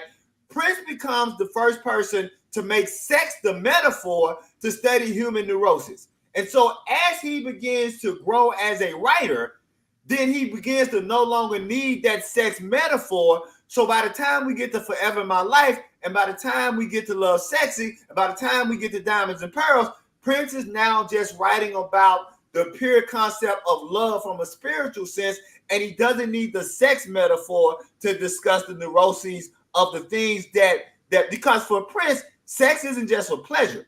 It's for escapism. It's for power. Think about Lady Cab Driver. Lady Cab Driver is a doctoral thesis on the way in which people use sex for escapism and power. That's all Lady Cab Driver is about, is how we use or misuse or use sex in various different ways. And people miss that because nobody wants to think that deeply about a pop song, right? If you know, and we miss the meanings in pop. If someone's not screaming their meaning at you, no one wants to be nuanced. But I defy anyone to go actually read the lyrics. He tells you in the very beginning, I'm running from discontentment. I'm running from heart. Everything I'm doing is reaction to the fact that I'm feeling and I'm in this naturalistic existential world, and sex is a way that I can escape or control what I'm doing. And he grew out of that, and is growing out of that. You see his human growth and his human art that I think people miss because they don't explore Prince's songs in that way. I'll shut up. All right. Love it.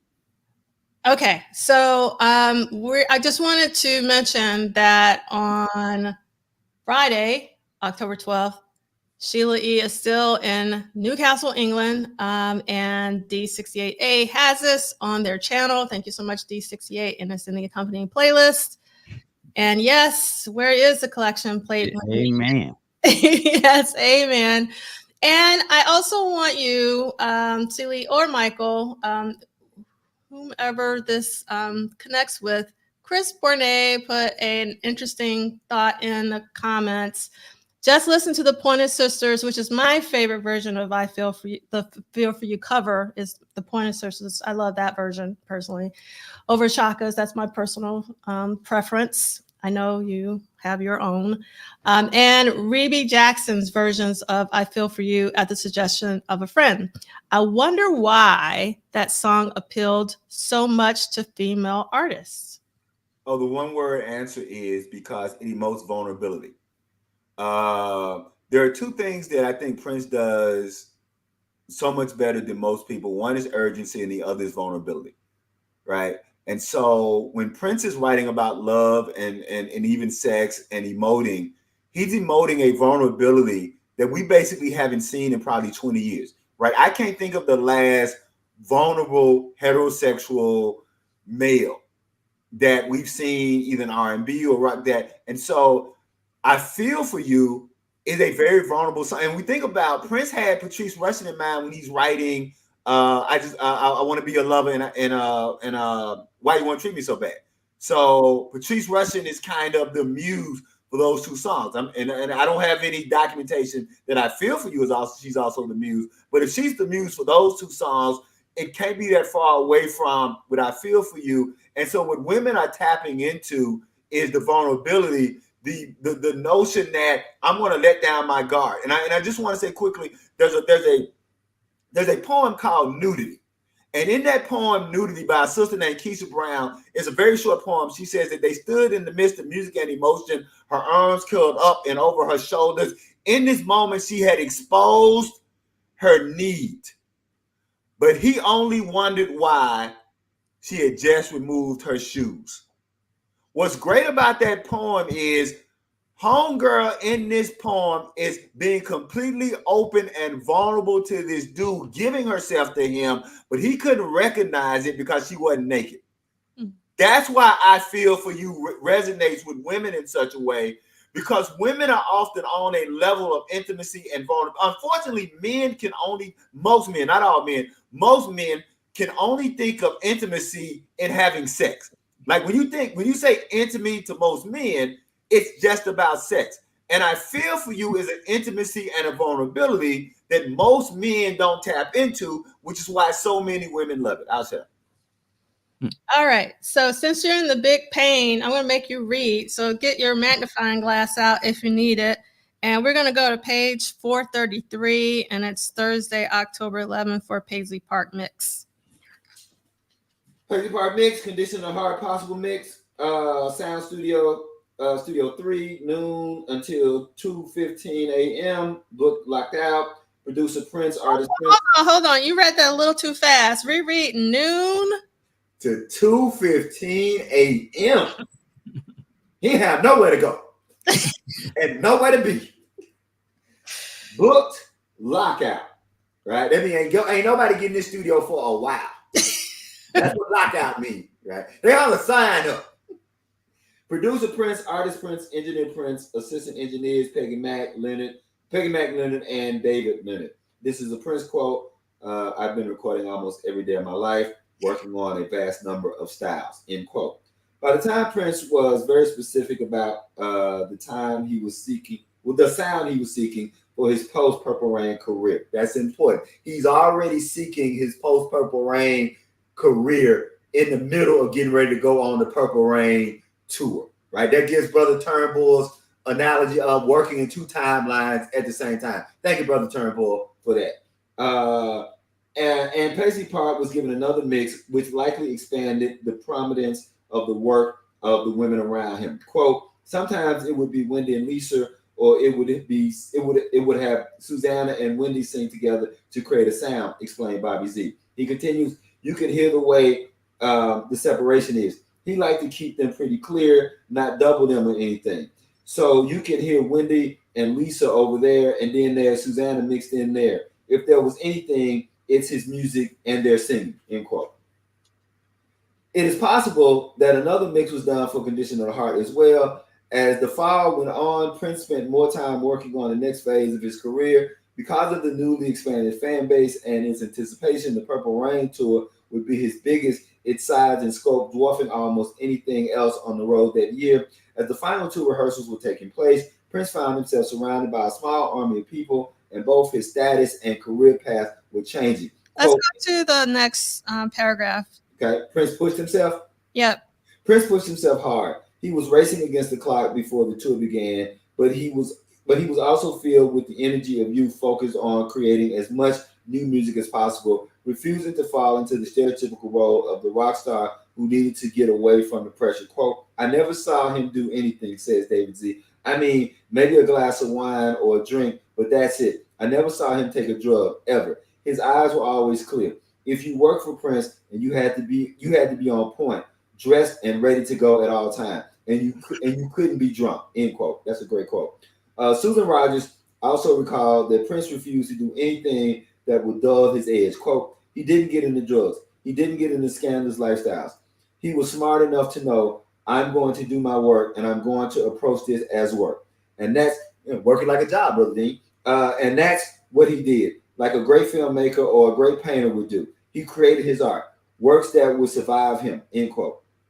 This was Prince's last session at Studio Sound in 1984. He returned to Minneapolis to continue working with the Revolution for the final rehearsals of the tour.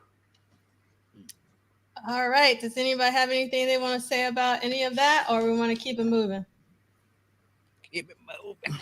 All right, Michael Dean. So if you don't mind reading page 434 and just read Friday and Saturday because it's super short. All right. Rehearsal venue Minneapolis Auditorium, Minneapolis, Minnesota, 10 a.m., 10 p.m. Quote from Roy Bennett: we spent more time in rehearsal than we had ever done before. It was almost like we did a tour of Minneapolis because we kept changing venues once a week or once a week and a half. After today, everything was moved to the St. Paul Civic Center. 3 different venues would be used for dress rehearsals this month, Minneapolis Auditorium being the third. As every part of the show was tested over and over, including verifying that breaking down the elaborate stage, loading up and moving the trucks, and setting everything back up went smoothly. There was a lot to do with loading it in and loading it out, explains Roy Bennett, who was once again designing the stage and lights. It was a very complex show. It was the first super theatrical show that we had done, so it just took time to put together. I think he was overwhelmed a bit just because of the magnitude of what this thing was. There was pressure on him, and we delivered. Saturday, October 13th, 1984, rehearsal. This time, venue was St. Paul Civic Center, St. Paul, Minnesota, from 10 a.m. to 10 a.m. to 10 p.m. All right. So one thing that I loved about this passage is just showing how, and this is something I try to explain to my students, is that you need to rehearse.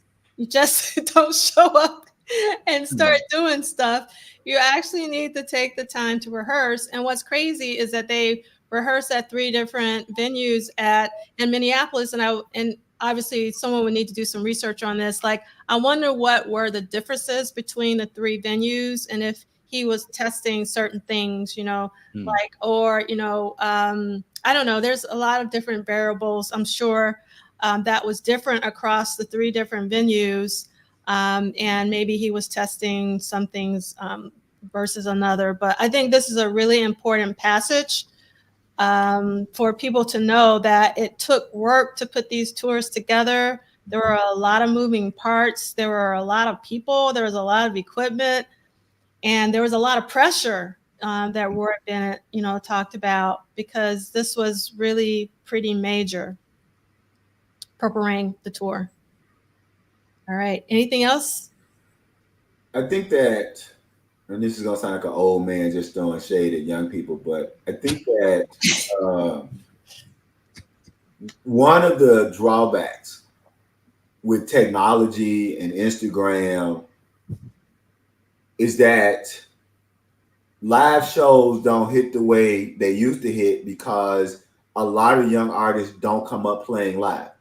And I Mm. don't even mean like you need instruments. I mean just you can doodle around in your room. You can put something up. You can get likes. You can get a record. You can whatever you get.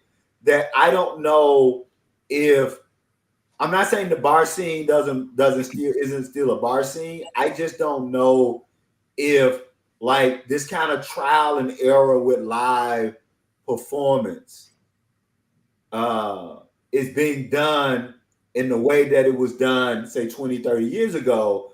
And if that isn't one of the things that's really kind of impacting uh, why so many seemingly live performances seem to be underwhelming. And I'll just put it that way. Also, I must say, Celie, though, we were extremely spoiled. We saw Prince many times, and comparing other performers to Prince, they just don't compare.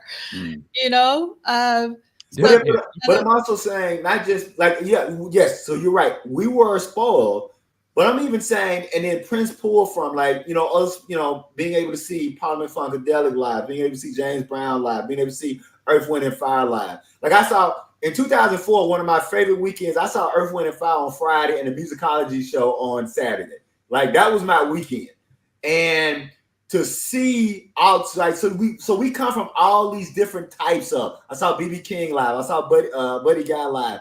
And when I see young people today, I'm not saying they look awkward on stage. They just don't look as comfortable and as exuding as people 20 years ago. And it may and it may just be a different performance style, kind of like what was my man Rebel Without a Cause, James Dean. yeah, like he brought a different acting style, and so people were kind of put off by his acting style because it was kind of different. And Marlon Brando brought a kind of act. So I don't know if it's they're bringing a different performance style, or if their performance style is just lacking because of a lack of working in A&R. I just know that there seems to be something missing in the performances, and I wonder if it's because people are not out performing every night as the way people may have been 20, 30 years ago. And I'm really asking, I'm not saying, I'm really just asking more than saying. I would tell you this, as having my oldest daughter, 21 now, she has started going to concerts and she is having the time of her life. Now, these aren't groups that I would go to or even listen to, but when I see the way she talks about it and the way she describes being at the show and she's meeting all these new people and she's going, and this is my coming from a home of soul, funk, hip hop, what I'm saying, all of that. She was born as a baby. She was going to, and still in the womb, we were going to Erica Badu's concerts, and so she was feeling beats through the stomach. But she's going to see these cats. And I don't even know the names of these dudes. I know it's some young black guy, but the place is sold out. Kids are literally sweating and just moshing. I was like, they got black dudes doing moshes, but apparently they moshing. And she showed me the videos of some of these other shows, and they're like, they look like Michael Jackson events or something. It's just like people were falling out and I'm like, what? I never heard of these people. So I don't know if it's maybe we're just not in touch with what's going on. As probably my parents were certainly not in touch with the print shows I was seeing back then. So I think music is still doing what it does. It's just we might be from a different time, and because of social media, that there are so many more artists and so many more niches that they weren't available to us. I think now there's such a more freedom to be into other types of music. Like I said, my daughter really, she's into this stuff now, but before she was purely was it the Korean pop? What do they call that? K-pop. K-pop. She was on that like they were Prince. Mm. Oh, I'm sorry. I didn't know that what K-pop meant. Thank y'all for telling me that. I had no idea that K-pop was Korean pop. All right, all of that stuff, coming from where she came from, I was like, you like this? And yeah, So to me personally, I think young people, they got their own thing, man. Just as we had our own thing, you know what I'm saying? I think it's just easier to be disconnected from it now because we're not all watching the same programs. There's just so much more to see. And my point is to say she's into all types of music. She's into the J-pop, but then we'll sit in the car and she wants to play Chief Keef. And I'm like, you gotta be joking. But she know word for word. I can't even say the lyrics, but I said I understand. I was in the easy and all that, so I get it. So, but anyway, so yeah, man, I think music is acting better than ever. But I can understand why you would say what you say. Okay. So I don't know much about K-pop. So Laura, can you just confirm? I think what I'm hearing is that you're saying that even Teddy Riley is producing some of the K-pop groups. Is that true? I think I heard that. Yeah. Oh, okay. Awesome, because I wasn't aware of that. Well, even our good friend Scotty Baldwin, the artist that he was going out with overseas, huge, super huge artist. I had never heard of it, but that I remember when that artist came to Seattle and Scotty was here, and they sold out damn near the arena. So it's obviously somebody is listening and going to this. Matter of fact, real quick, I work across the street from one of the performance places here. Like Andre 3000 was here last week, but there was a show yesterday. Mind you, it was like 9 o'clock in the morning. There was kids sitting outside, camped out at 9 o'clock in the morning. That show didn't start till 8. I never even heard of who this person was. Wow. I'm like, they're doing that in today's world where I thought you could just buy a ticket and online and go in at your leisure. They outside at 9 o'clock in the morning, so they must be doing something. I don't know who it was, but that tells me that music is still doing what it did back then. But no, that makes sense. That makes sense. I like Ricky's quote. I think is so important. Taking talent shows out of the schools as well as music programs out of the schools. Art and music programs, I think, is also. But let me just ask this question. I don't want to change it. Sure. But I start to wonder, did it really hurt? And I say that because what's the most dominant music culture the last 20 years? Hip hop. Hip hop, right? And that spawned from taking the stuff out of the schools. Right. It wasn't going to stop us. We were going to just create something new and we'll take over the world. So I don't think, in terms of what we do, in terms of culture and music, their rules and standards, that don't mean nothing to us. We'll make this however we got to make it. And we'll dominate it no matter what obstacles are put into place. So I think our persistence or perseverance blows all of those so-called roadblocks out of the way. I think if we really look at it, did them taking that out of schools stop us from creating the most influential thing in the world? No. So I will push, not necessarily push back. I'll add this, and I want to be clear that I'm going to quote Bomani Jones, but I'm not. I'm kind of taking his quote and doing my own thing with it. Bomani Jones talked about how Black music would always change. Blues, jazz, soul, rock, right? Says that with the rise of sampling and taking instruments out, music got easier to make. And because it got easier to make, there's nothing to come along to be the next new sound. I disagree. That for hip hop has been this kind of sound, and that's unprecedented. And probably the reason hip hop has been this sound for so long is because taking music out of the schools and taking music theory out of the schools, the innovation to create something new hasn't happened. And I disagree. And so we created something new. Yeah, we're not defined by European musical instrument standards. Yeah, but what I'm saying is hip hop hasn't really like when you talk about song structure and song movement, those things have kind of become more minimal than expanding and expounding. Like there's no necessarily new sound because the people who make the sounds, produce the sounds, don't actually make the music. They're just getting sounds made from somebody else. Today's sounds that you don't listen to are the new sounds. Spawned from the lineage that you just described, right? The sounds that are the drills and the other sounds, there's a ton of different genres. They are spawned all from hip hop and all that. There are new sounds, there are new genres of music that has spawned from that, right? It's just that we're not a part of it. But we've took hip hop took over R&B. It is engulfed everything. It is not just the music, but it is the attitude. It is our entire culture. That's what I'm saying. Like it ain't never stopped us. We have actually now dominated. There is no rock. All of that, we are the face of it now. Which what I'm saying? Like that's the real deal. Like it never stopped us from doing it. Yeah, We've actually taken over music and we reshaped it. We're always going to come up with something new. And you can hear the traces of it in everything across the world. Can I jump in? So I understand your point, Michael, and you're absolutely right. I'm not negating anything that you're saying, but bringing it back to Prince, definitely during the musicology tour, he had this phrase, real music by real musicians. And I always interpreted that as real musicians were musicians who could actually play an instrument. And sure. And so I remember my first time going out to LA. I went to LA for my 40th birthday. I had never been to LA, and I was visiting my best friend who has now since passed.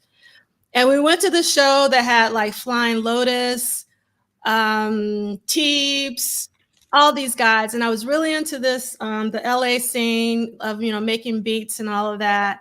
And I remember we left that show and my friend, and we had gone to see a lot of Fishbone shows together. I met him at a Prince show, and he was like, I don't get this push button stuff. Cause like they were all pushing buttons. He was like, I just don't get push button music. And I remember that moment because we both grew up listening to bands with instruments, and there's a different vibration and a different frequency. Absolutely. When you hear live music, because I went to two live shows this week. I went to see Michel Ndegeocello on Sunday, and I saw Bilal on Thursday night. And I was going to talk about Bilal when we got to that section. Bilal has a new album out right now, and I have seen Bilal probably 40 plus times in my lifetime. I've seen him since he started touring. He's been touring for over 20 years. And sometimes I go like back to back, and it's just something. And he always has like a full band, and that band has changed over the years. Like when he was backed by a major label, he had the background singers, and like his band has been a little bit more stripped down recently. But seeing him perform live with musicians who are at the highest caliber, it's very different from the album. And I always love, even with Prince, as masterful as Prince was in the studio, I always preferred Prince songs live. And so that's the reason why I listen to the rehearsals. And for me, it boils down to the frequencies of the instruments. But I totally understand the point you're making, and it's an extremely important point, and one that we cannot forget, Michael, because like no matter what happens, we're going to find a way, and we are going to innovate, and we're going to keep it moving no matter, what happens. So I totally understand what you're saying, but I think irregardless of the tools.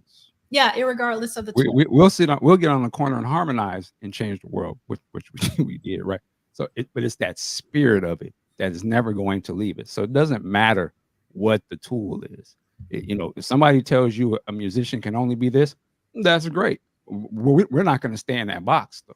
If somebody told Prince you got to have real horns, or drum machine ain't no real drummer. Hold my drum. Let me show you what I can do pushing these buttons to get these drums, and the rest of y'all gonna want to sound like me. So really, this is, to me, this is all of what Prince and them did. You went from the Stevies, all of the bands, but then you went from the one guy who could be the everything. The one guy who had the technology that didn't, I couldn't afford to have a horn player. I'll play these keyboards and make these synth lines. I'm sure some musicians was like, how dare you play these? That's not real horns. It doesn't have the feel of the classics, Miles and all these. It's just a machine. But Prince said, I'm gonna put my soul in this and make it sound, and I'm gonna change the world. And then his sound became the dominant sound in music, right? And it just continues to shift. But it wasn't the sound that made him. The spirit of what he was doing is what we listen, in my opinion, why we listen to Prince. So no matter if Prince is playing a bass version or a band version, or he playing it all on keyboards and drum machines, them songs is bomb. He's not defined by the standards or the definitions of what it is. Prince wouldn't even be around if he was relegated to only could be like when they first tried to get you got to have them produce your shit. Yeah. No, I don't. My shit is bomb. I'm gonna do it my way. I'm gonna stay in the studio all day and do it. He works in an entirely different way than what the standard of the rule said, and he became what he is because he doesn't do what they do. He wasn't defined by what a musician was supposed to be. To me, it's no different now. When you go to these concerts and you see these people having a great time, they're not caring about how it was created. Does it touch their soul? That's what music is about, in my opinion. So I understand. Let me ask you one question. Let me ask you one question, Brother Dean. Yeah. What if I'm the person Mm-hmm. that because I was raised on Kraft macaroni and cheese, I can't taste or enjoy homemade macaroni and cheese? Or I love peach soda, but can't stand peaches. Okay. You see the point I'm making? No. That the young people who love what they love, mm-hmm. is music really doing what it's always doing? Or are they just loving Kraft macaroni and cheese because they don't really know what real macaroni and cheese tastes like? Okay, I do what you're saying. This reminds me when I got into Prince initially and Purple Rain came out. My uncle, who was heavy from the older R&B funk, he thought Prince was corny. Like he thought it was watered down. He's like, "Why are you watching this nigga? This is what that nigga just doing James Brown." Right. And I'm like, I didn't know much about James Brown at the time, but I was like, but this is. I was like, yeah, but this is. I mean, I was into it, and I saw how he kind of cast it aside. My dad was kind of like that too about Prince, but it wasn't until Sign of the Times where he was like, yeah, he actually is good. Like he all right. This is some real stuff. This ain't that little funny stuff he was doing. So I think every generation sort of does. I think that's the part of musicology or history is to when you start to learn where all this stuff sort of comes from. As a music person, why it can be great if you fall into that.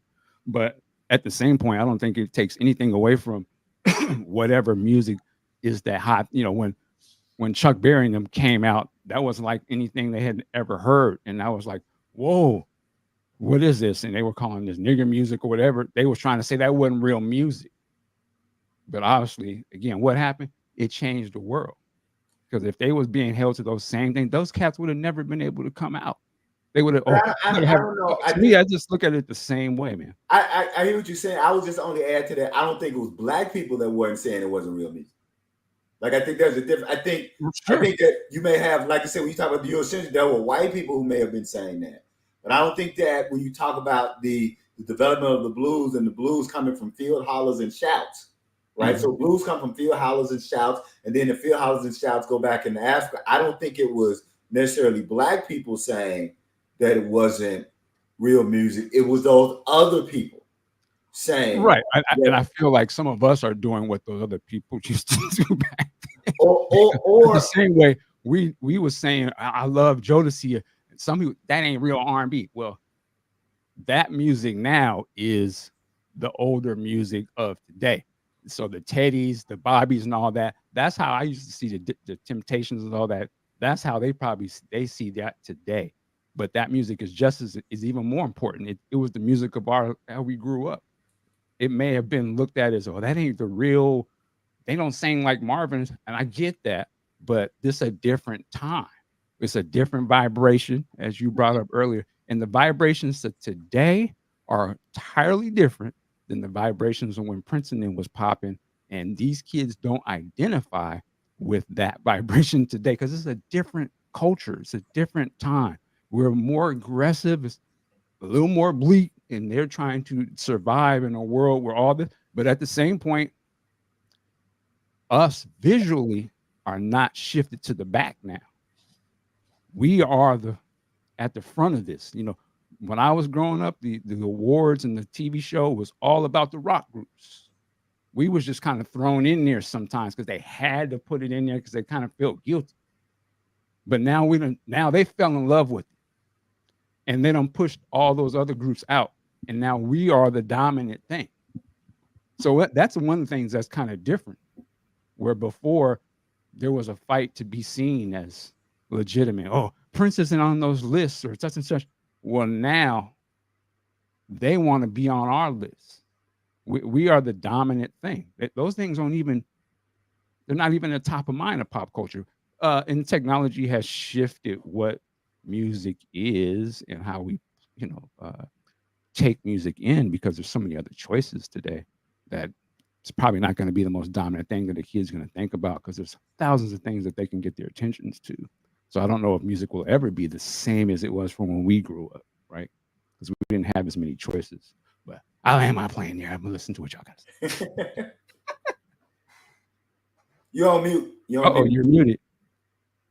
So we're going to go over. So, Michael, I know if you need to leave or Celia, if you need to leave, it's totally okay because I really do want you guys to answer this question if you do have to leave before you do leave. Because this is something I've been thinking about a lot that Chris Bournet has in the chat here. Will young people start not to be able to tell the difference between AI-generated content and something created by a human being? I say no. Mm-hmm. And I say there would be, I'm sorry, Ross, make this real quick. I think the young people, and I actually think the older people, are going to be talking to AI, and the AI going to be their best friend and confidant. And it's going to respond back to you with inflection and emotion so fast that people are going to be carrying their phones. They're going to be like, they're going to give it a name too. Hey, Jessica. Oh, hey, what's going on, Michael? Man, I got to go to work today. Oh, I know. Yeah, I know it's such and such day. You're not feeling good. Did you ever hear back from Johnny yesterday? It's gonna know all the people I talked to and know. So they will have accepted it as just a regular part of existence. And the music, if they can get the conversation between you and the phone, you're speaking to it like it's a real person, then I think the music will be just as you wouldn't be able to tell the difference unless you saw the person performing. But I think the music would be curated to each person's particular style that they like. And it's almost going to be made for you. Like they're going to know that I like D'Angelo or Prince or something. And it's going to come up with some shit that sounds like the perfect blend of all of that stuff. And I won't be able to tell the difference that it wasn't made by a real person. Now, is a good thing or not, but that's where I think it's going. That's my answer to the question. I will answer the question this way. The Atlantic just published an article that said that 80% of current college students are unable to read more than 10 pages at a time. That's actually probably too many. Right. And that, of course, we know the reason why 80% of college students are not able to read more than 10 pages at a time. So my response to that is I don't know if they'll be able to tell the difference. I do think, though, that the use of AI and again, this is me. This is just me. The use of AI and sampling and looping, I think, has lessened critical and creative impulses in a way that I think that there will be some kind of critical or creative impact. I don't know what it will be, but I just think that we live in a I think that we live in 2024 in a culture where people are less critical, and I mean critical, I mean analytical, are less analytical than they were 25 years ago. And I wonder how much of that has to do with technology making everything easier, including producing music. Hmm. So that's why I'll land the plane to use Brother D. That's why I'll land the plane and be open to the fact. I do want to be clear that I do want to say just because I don't dig it, don't mean I'm saying it's not diggable. Does that make sense? Oh, So I have accepted that I just don't. I I stopped with music in 1988. Like anything after 1988 was suspect to me. So I understand that I'm subjective in that. My concern is, or I'll just say again, ending that I wonder how much of this is going to impact ultimately our creative and critical aptitude. I'll say Did your microphone change? yeah. It's because it sounded. me. Yeah. Okay. Now you found it sounded good. I could just add real quick. I think, and I agree with everything you said, Celie. I wonder if we come from a time where the choices were so limited, Mm-hmm. and there's so much stuff now. It may be a little the idea of thinking that it's okay not to know everything that's out. You know what I mean? Yeah.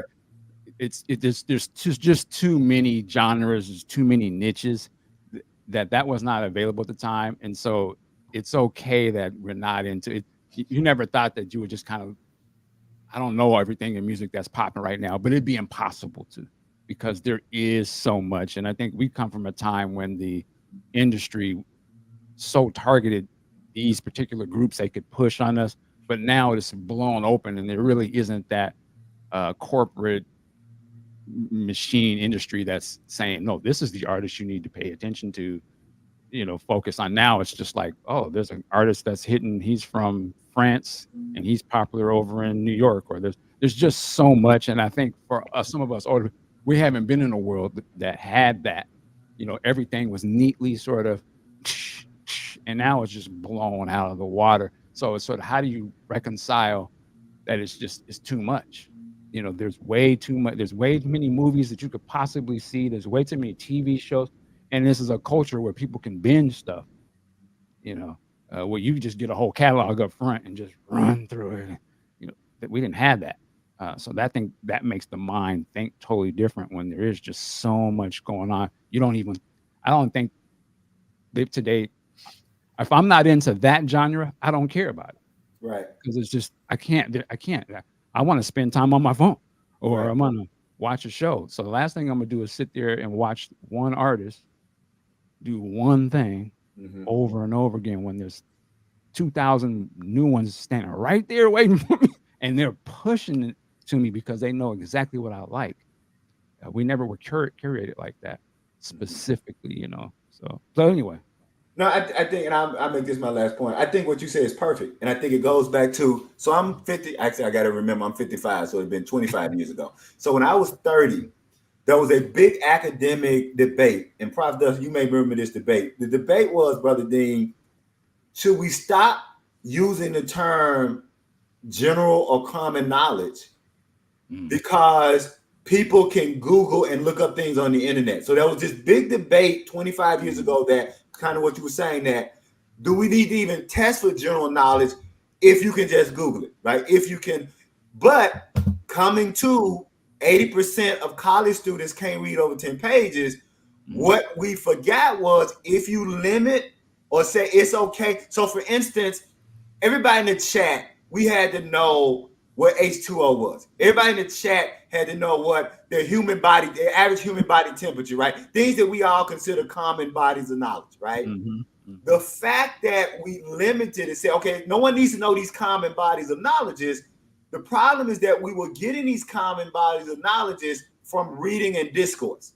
And so when we said no one needs common body of knowledge because we can look it up, what we did not realize is that we were going to have an inverse effect on critical thinking, because the way you got common bodies of knowledge was through reading and discourse. So since you're not obtaining common bodies of knowledge through reading and discourse, like the discussion we're having, because the discussion we're having here, regardless on what side of the discussion you're on, we're being intellectually stimulated. So at the end of this discussion, when we all log off, our brains will have been worked in a way that it could not have been worked if we simply looked this up and said, oh, I'm going to get the points Brother Dean made, or I'm going to get the points Brother Seeley made. So I think that, coming to your point about, you're right, there's so much out there. And then the negative to so much being out there is you had, and it was like, people with PhDs and all this was saying, we don't need common knowledge.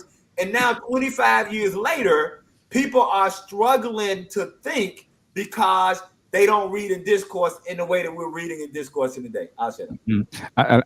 I'm sorry. Yes. And yeah, I was watching The Matrix the other day, just to make this point. Imagine the world, it doesn't touch on this in the movie, but I think this is kind of where we're going.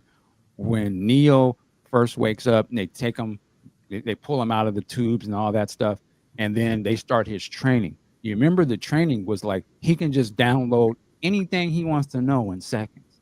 So imagine what kind of world you live in where you never had to go to school.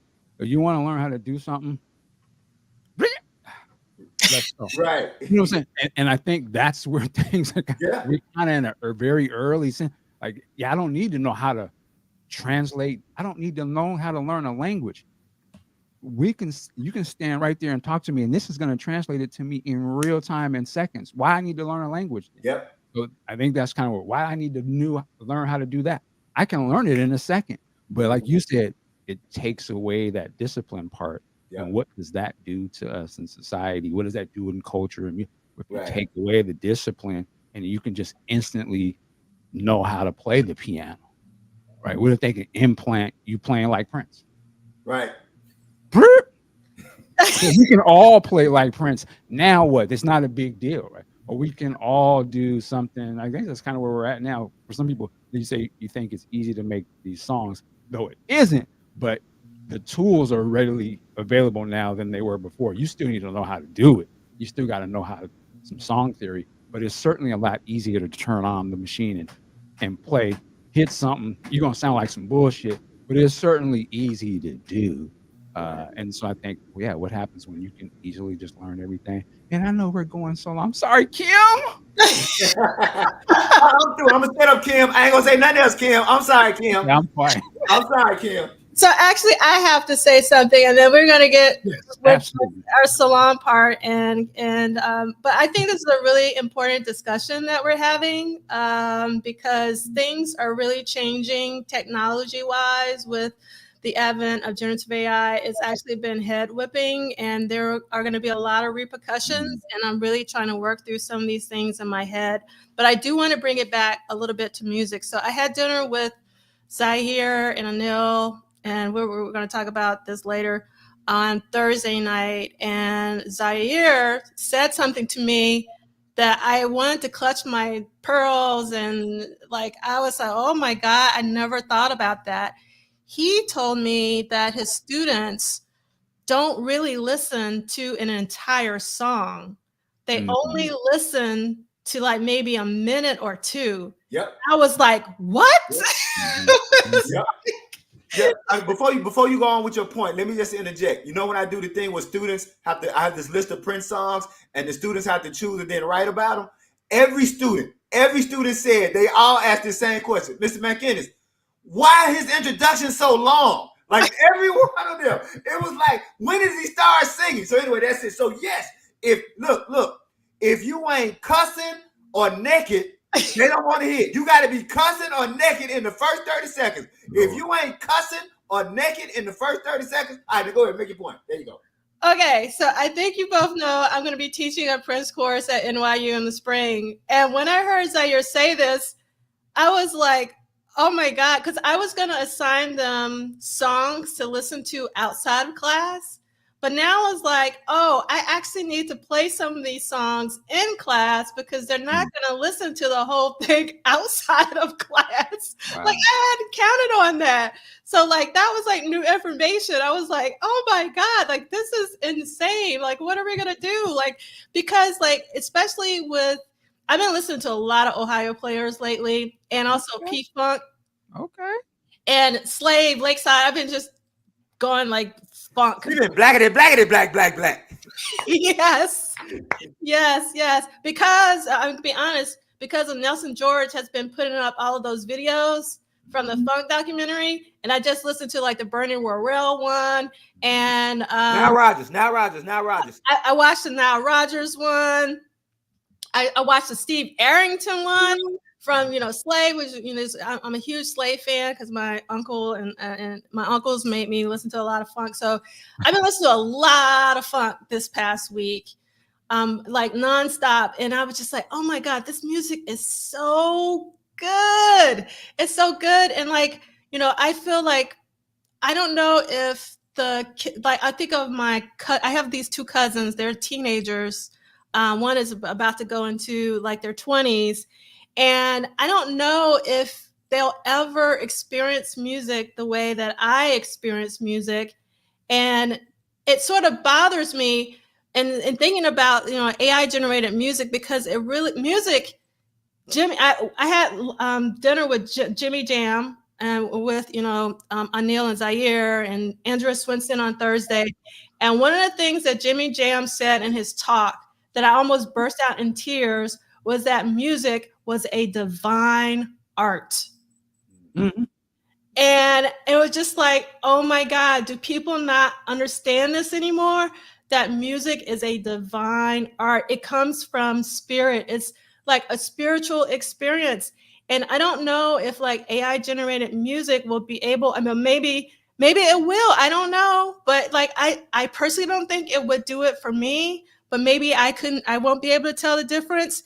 But I just know when I'm listening to like Mark Adams, who was the bass player from Slave, he can play like no one plays like Mark Adams. And I can feel it. Like here in my heart.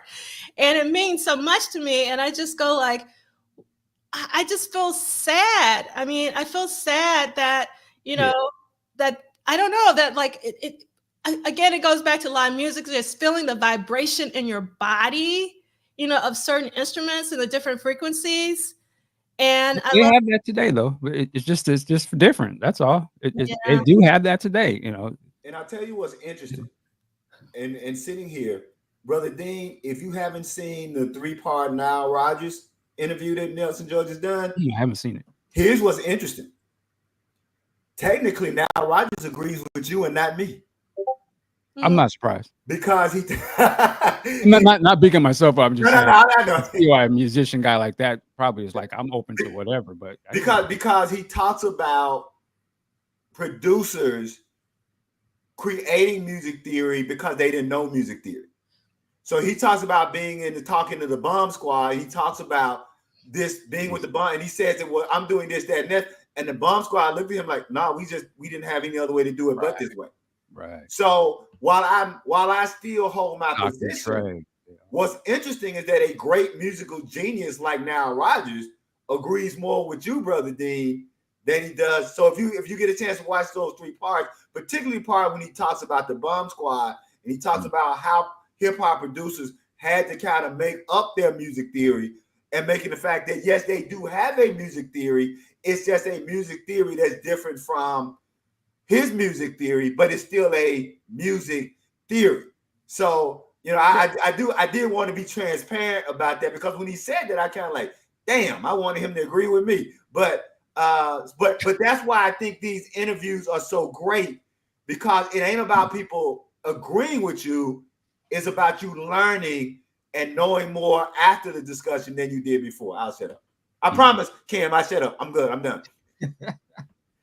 Okay, and we'll end on this. Oh, no, we got to end on this Slide. If you haven't, I'm going to put this in the company playlist. If you've never heard Slide in your lifetime by Slave, You have not lived. That's all I'm going to say.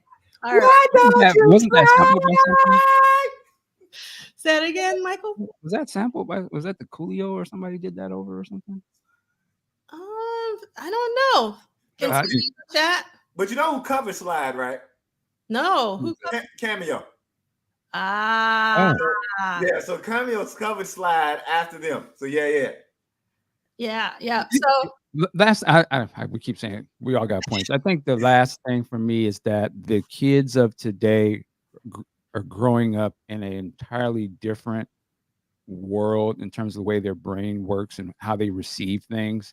And I think the way that we grew up, we didn't have the computer, we didn't have the internet. We had to get the encyclopedia, you had to learn things that way. And I think in today's world, they live in a world where this is an afterthought. The computer is an afterthought. The existence of the internet is an afterthought. It's not a big deal because it was there when they were born. So they're used to taking all of this stuff in. Their brain is working a little different than ours. And that on itself is going to spawn different types of stuff that our brains just not used to seeing things in that matter. Whether it's good or bad, I'm just saying the same way our brains were different than our forefathers, our parents and stuff. And so it's just the way it is. Everything that, at the end of the day, I guess, look at yourself in the mirror, older people, and say, all of this is happening because of us. Yes. So if we want to be mad at anybody, you'll be mad at this is the world we have created for them. So we need to deal with that and not look at it as a bleak option and like, this is the world we created. So how can we make it better for them? So we feel more comfortable passing the torch and that they are feeling empowered to do their own thing and not be shamed for what they're into. That's the last thing I'll say. And to connect Brother Dean's point to Dwayne Woodley's question, Dwayne Woodley, I will only say this about your question.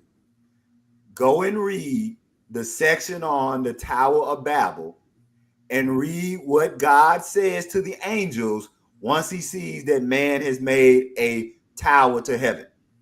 And God's answer will be the answer to your question. That's it.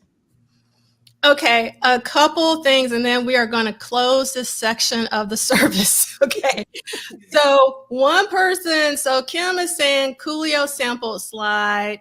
Then Pine Hill is saying Coolio covered Lakeside. So it's Lakeside. It is Lakeside. Okay, all right. So it's Lakeside. Okay, and then I want to end on this really awesome word from Vanessa. 70s funk is unmatched. 9 people or more in the band who play masterfully and can sing too. It truly was divine. Absolutely. Niles Rodgers makes that point as well. Niles Rodgers talks about the funk. Niles Rodgers said that funk is a collective, is a communal music. That's what makes funk what it was, is because funk is a communal music. So thank you for that, sister. I can see that, yeah. Yes, and Andre, just so you know, Kim did not fall asleep. She just gave up on us. She gave up. Them Negroes ain't gonna shut up. I'm out of here. Yeah, kids like, this nigga ain't pronouncing the words that they're running on. Deal with it. Okay. All right. So I'm going to try to run through this I'm just going to run through this. We don't have time for this. Okay.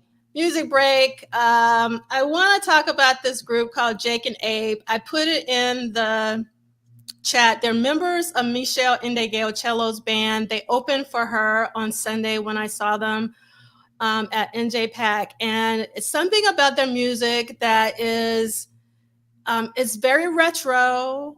It's very tongue-in-cheek. It's a lot of humor. But it just made me feel so good. I actually bought the vinyl that I have here, and I want to support these 2 members of Michelle's band. So check out the accompanying playlist, which is on the website for the book club. And let me put the URL. No, that's Michelle. And what? Tell me, like this one? Like the head and the up with the bottles. I thought that was Smokey for a second. No. So these are just 2 young, because we've been talking about young musicians. These are 2 young musicians, and check it out and support them if you're into live instrumentation, because they know how to play and sing. And you can tell that they are really into soul and funk and all that. Okay. I also mentioned, and I saw Bilal, and I said I've seen Bilal a gazillion. I've seen Bilal more than I've seen Prince. I've seen Bilal a lot because sometimes if he does 2 shows in a row, I'll stay for both shows and blah blah blah. I have the show I saw Thursday at the Music Hall of Williamsburg was one of the finest Bilal shows I've ever seen in my life, and that is saying something. In the accompanying playlist, I have some video from the Groovement 71 channel on YouTube. I'm gonna say shout out to Groovement 71. I get the notifications from Groovement 71. Shout out. Yes. And you gotta watch it, especially if you love the song Something to Hold On To by Bilal. He freaks that. I mean, it's like I was like, what?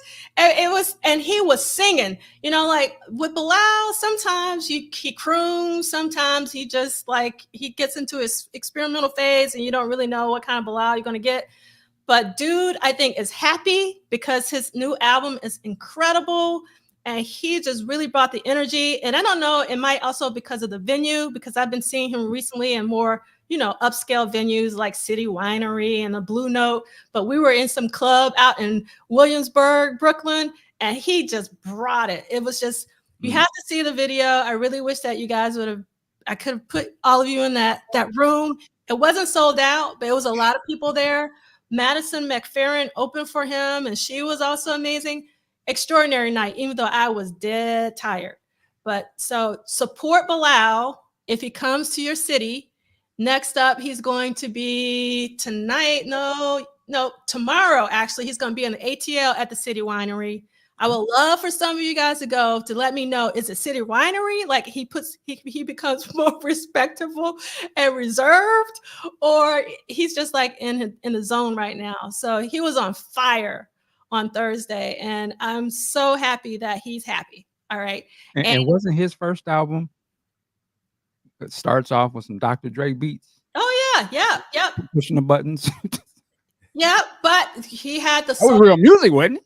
Well, yeah, I'm not disagreeing with you that it's not real music. I mean, I think that Jay Dilla is like a masterful musician, even though like. There you go. Yeah, I'm with you, Michael Dean. I'm just saying that we'll keep it here. Instruments just brings a different vibration and frequency. I listen to drum and bass, Michael Dean. I listen to a lot of electronic music.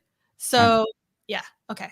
All right. And let me go back to so I got to give another shout out. I know we've already talked about this, but Bilal has a new album out called Adjust Brightness.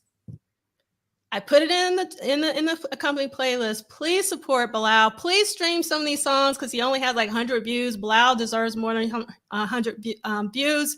Also, right now, I can't even get this album on vinyl or CD. It's only streaming, and I don't know what to do. This is does not compute. And to be honest, I can't get the Corey Henry album that I absolutely love called Operation Funk. It's only available on streaming. Wow, what is that? I haven't seen that in a long. Hilarious. Download it and put it on these. Download it and put it on. What are those, sir? Matter of fact, you know what? I'm wrong. These are DVDs. I was supposed to say, you need the CDs. And you the brother still. I respect. Oh my God. Okay. I'm going to try to keep this quick, but Bilal, just like Andrea Swinson this year has released 2 books, Bilal released 2 albums this year, and this is on vinyl called Live at the Glass House, where he performs a lot of his amazing music. Questlove is on the drums. You have Robert Glasper on keys, and you have Common also guesting. And this is actually, it opens up. So I appreciate the craft that went into this vinyl for an old head like me and a music head like me. So I'm hoping that we'll get this new album in some form. Otherwise, I'm going to have to do what C. Lee has just instructed me to do, is get the download happening. Also, we've been talking about Rob Tober, but I almost broke out in tears because I found out the night before last, Corey Henry and Layla Hathaway joined Robert Glasper on stage. And you guys know I have been talking about Layla and Corey Henry for months now. So I was like, darn it, I never picked the right shows. So if you saw that, you are super, super lucky. And Andre is coming to BAM. Michael said he just performed in Seattle, and he'll be coming to BAM, and we'll have support from Michelle Indigelcello. And then he's also going to be at the Fox Theater on November 14th in Atlanta. And for those of you like, what's the Prince connection? Prince's last performance was at the Fox Theater. Then there's going to be a tribute to funk. I'm getting ready for November 14th with Bilal, Nona Hendrix, Christian McBride, Savion Glover, Vernon Reid, and the one and only, there will never, ever be another, George Clinton. And then Corey Henry is also doing his residency, not as long as Robtoberfest, but pretty long from the 3rd to 8th. Okay, this is where we really want to get into really quickly. And I just want to show that I finally Pull it out. It arrived. Look how big this thing is compared to my head. It's massive. And I love this photo by Steve Park. And it has almost all of the major photographers, but it's missing 2 very major ones. One being Jeff Katz, who's my favorite Prince photographer. And also Randy St. Nicholas isn't in this book. And then there's another photographer that I'm escaping on his name right now that did a lot of the Love Sexy, like the polka dots and stuff isn't in there. But what I love about this book is that the paperweight is very thick. It's not thin. And so it has some of the shots that are in like Afshin's book, but in a very large format because, you know, Afshin's book is smaller and also the paper quality is thin. So if you want like a better quality paper and images. So what I love about this book is that there are some new images in here, but the majority of the images are images that you've seen, but it's nice to have them all in one place and at such a high quality. And again, the size of this book is amazing. Like this is a real photo book. Which, after you've seen that, what years does it span? You know? Oh, it starts off with like the Robert Whitman, which is, he's a local, you've seen the Robert Whitman. Oh, okay. Like, so they start off with the 78, and then there are also some all the way up until I think 2014. Like it really goes to spectrum. There are some images, I mean, not images. It starts off with Stacia Lang, which I don't understand because it's supposed to be like a photo book, but it's nice to have it in here. Yeah.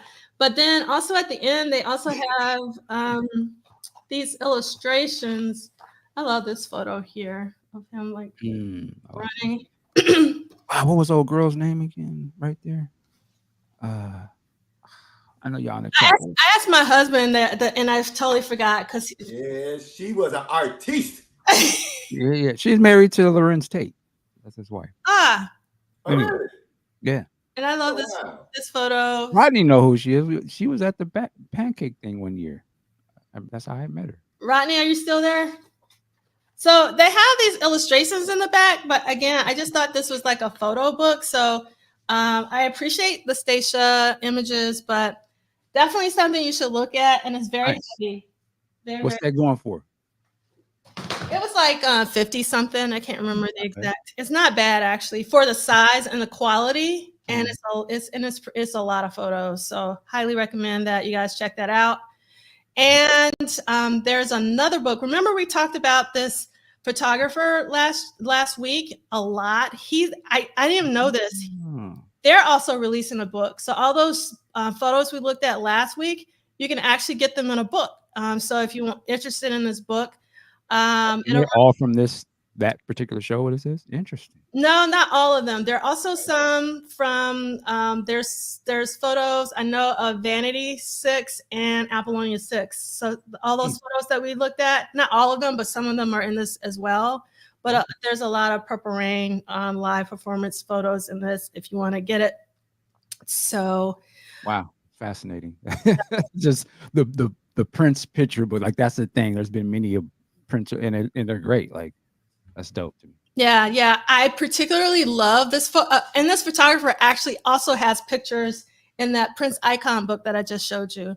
They're just the Purple Rain tour photos, but actually, one of the criticisms of the book that I have, because I do critique things, is that there are a lot of Purple Rain photos in the book. Like I feel like too many, even though there's a spectrum, which I appreciate, of Prince throughout his entire career. I just think that there could have been a little bit more editing, because we talked about editing at the beginning of this episode and how editing is actually important. Celia understands. Okay. So you can see the dinner that I had in the bottom right with Neil, Zaire, and Andrea Swinson, and Jimmy Jam, and Joe Holt, who is sitting next to me. He's the founder of Bandcamp. Joe, that's my man. Yeah, Joe. Yep. What And up, man? so Joe was here, and Andrea and Jimmy Jam, to talk about Andrea's new book. And again, just like Bilal put out 2 albums this year, Andrea has put out 2 books. This is the second book that she's put out this year, which is Deeper Blues, The Life Songs and Salvation of Cornbread Harris, which is Jimmy Jam's father, for those of you who may not know.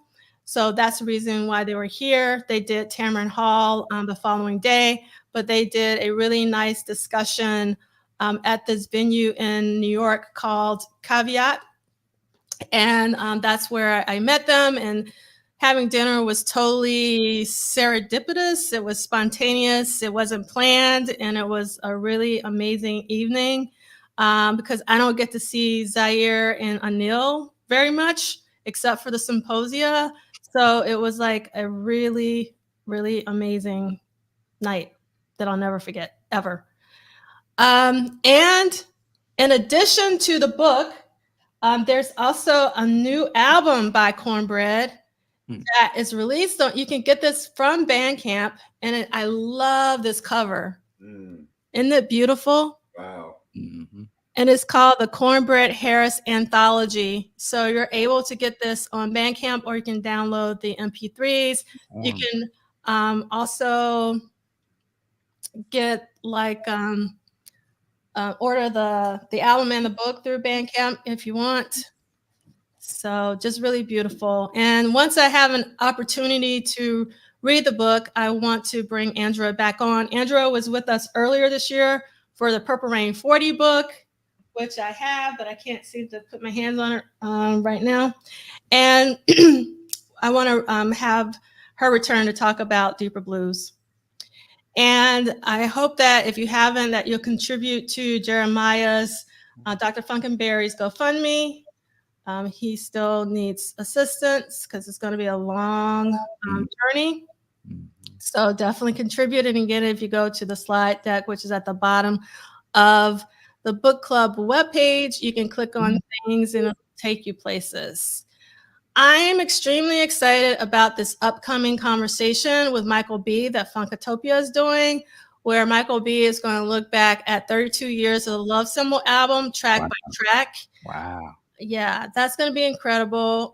As you know, we had a symposium about the Love Symbol album, and it's very near and dear to me. So I really can't wait to hear about this album from Michael B. Shout out to Funkatopia, Chris. What up?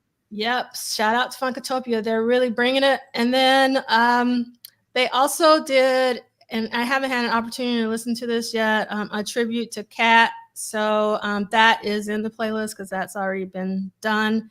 I'm on that. Are you? Awesome. How was the conversation?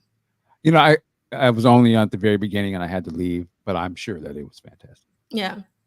And then, as we mentioned earlier, Sheila E. has their own tiny disc. This is also in the playlist, but I wanted to ask someone. So this accompanying Polaroid has been circulating. And if you look at it, her signature is backwards, which is the way she used to sign her. And remember, we talked about how she went back to signing her name forwards. So I'm wondering, like, is she really signing her name backwards again? Because if that's true, I would be so happy. Because I was like, why are you writing your name forward? So if someone can verify, have you seen any more Sheila autographs, and has she gone back to writing her name backwards? That would just make the little girl in me just like jump for joy. Okay, and definitely check out the Tiny Desk with Sheila E. We want to support with our views. That band is fantastic. I watched that last night, and the crazy thing, she doesn't do any Prince songs, like, and they killed it. Like, yeah. Did they do Glamorous Life? They didn't do any Prince song. There's one part at the beginning, they're doing like a jam, and they do a little recognizable riff. And I think maybe from one of the things, but they don't do any of the Prince stuff. It's all salsa. It's like, but it's dope. Like the musicians, yeah. Like I mean, I knew she was badass, but I thought that was fantastic. Like, yeah, because she actually released 2 albums. She has 2 albums out. So one is an all salsa album, and then one is a funk. I can't think of the name of it, but yeah, so probably promoting the salsa album, and then maybe there's some stuff from the new funk album. But yeah, so technically she has actually 2 new albums out. Okay. So I know about the Latin album that's called Bayar, but I don't know the funk one. Right. I didn't realize there was 2. Everybody's doing double duty this year. All right, so this is the playlist. There's a lot in the playlist, and we're going to add a lot to the playlist based on what we talked about today. But one of the things I want you to notice at the top of the playlist there is basically a rehearsal. Let me actually see what I can do real quick. So you can see there's like... Actually, you can't see it. Oh, you can't see it. Good. So you didn't even see it. So this is the playlist here. And you can see that there are some rehearsal jam sessions from October. Then I just added this one because I don't think I included it before for Warehouse Rehearsal in this video for the birthday show from '84. And then these are a couple of Sheila E. videos from D68A. It's the Tiny Desk.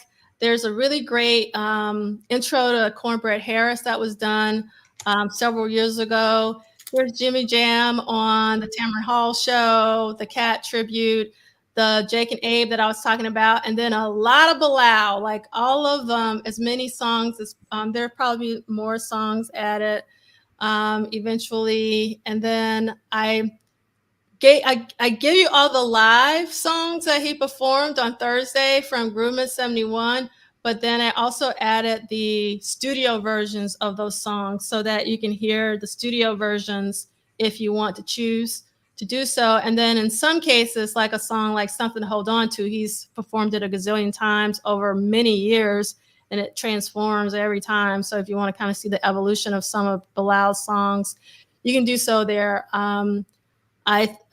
As you guys already know, I love me some Bilal. So I want to try to support him as much as possible because making a living as a musician is getting harder and harder. So I'm trying to support them in my own small way.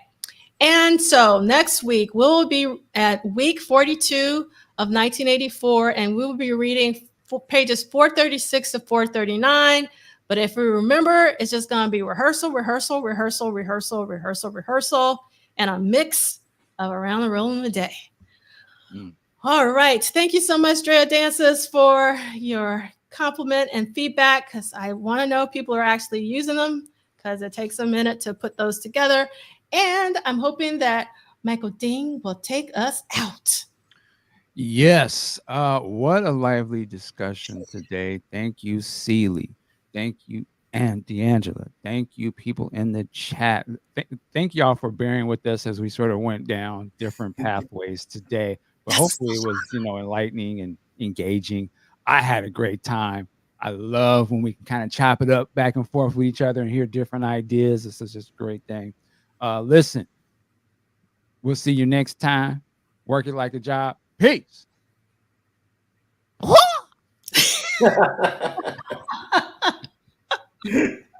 We out.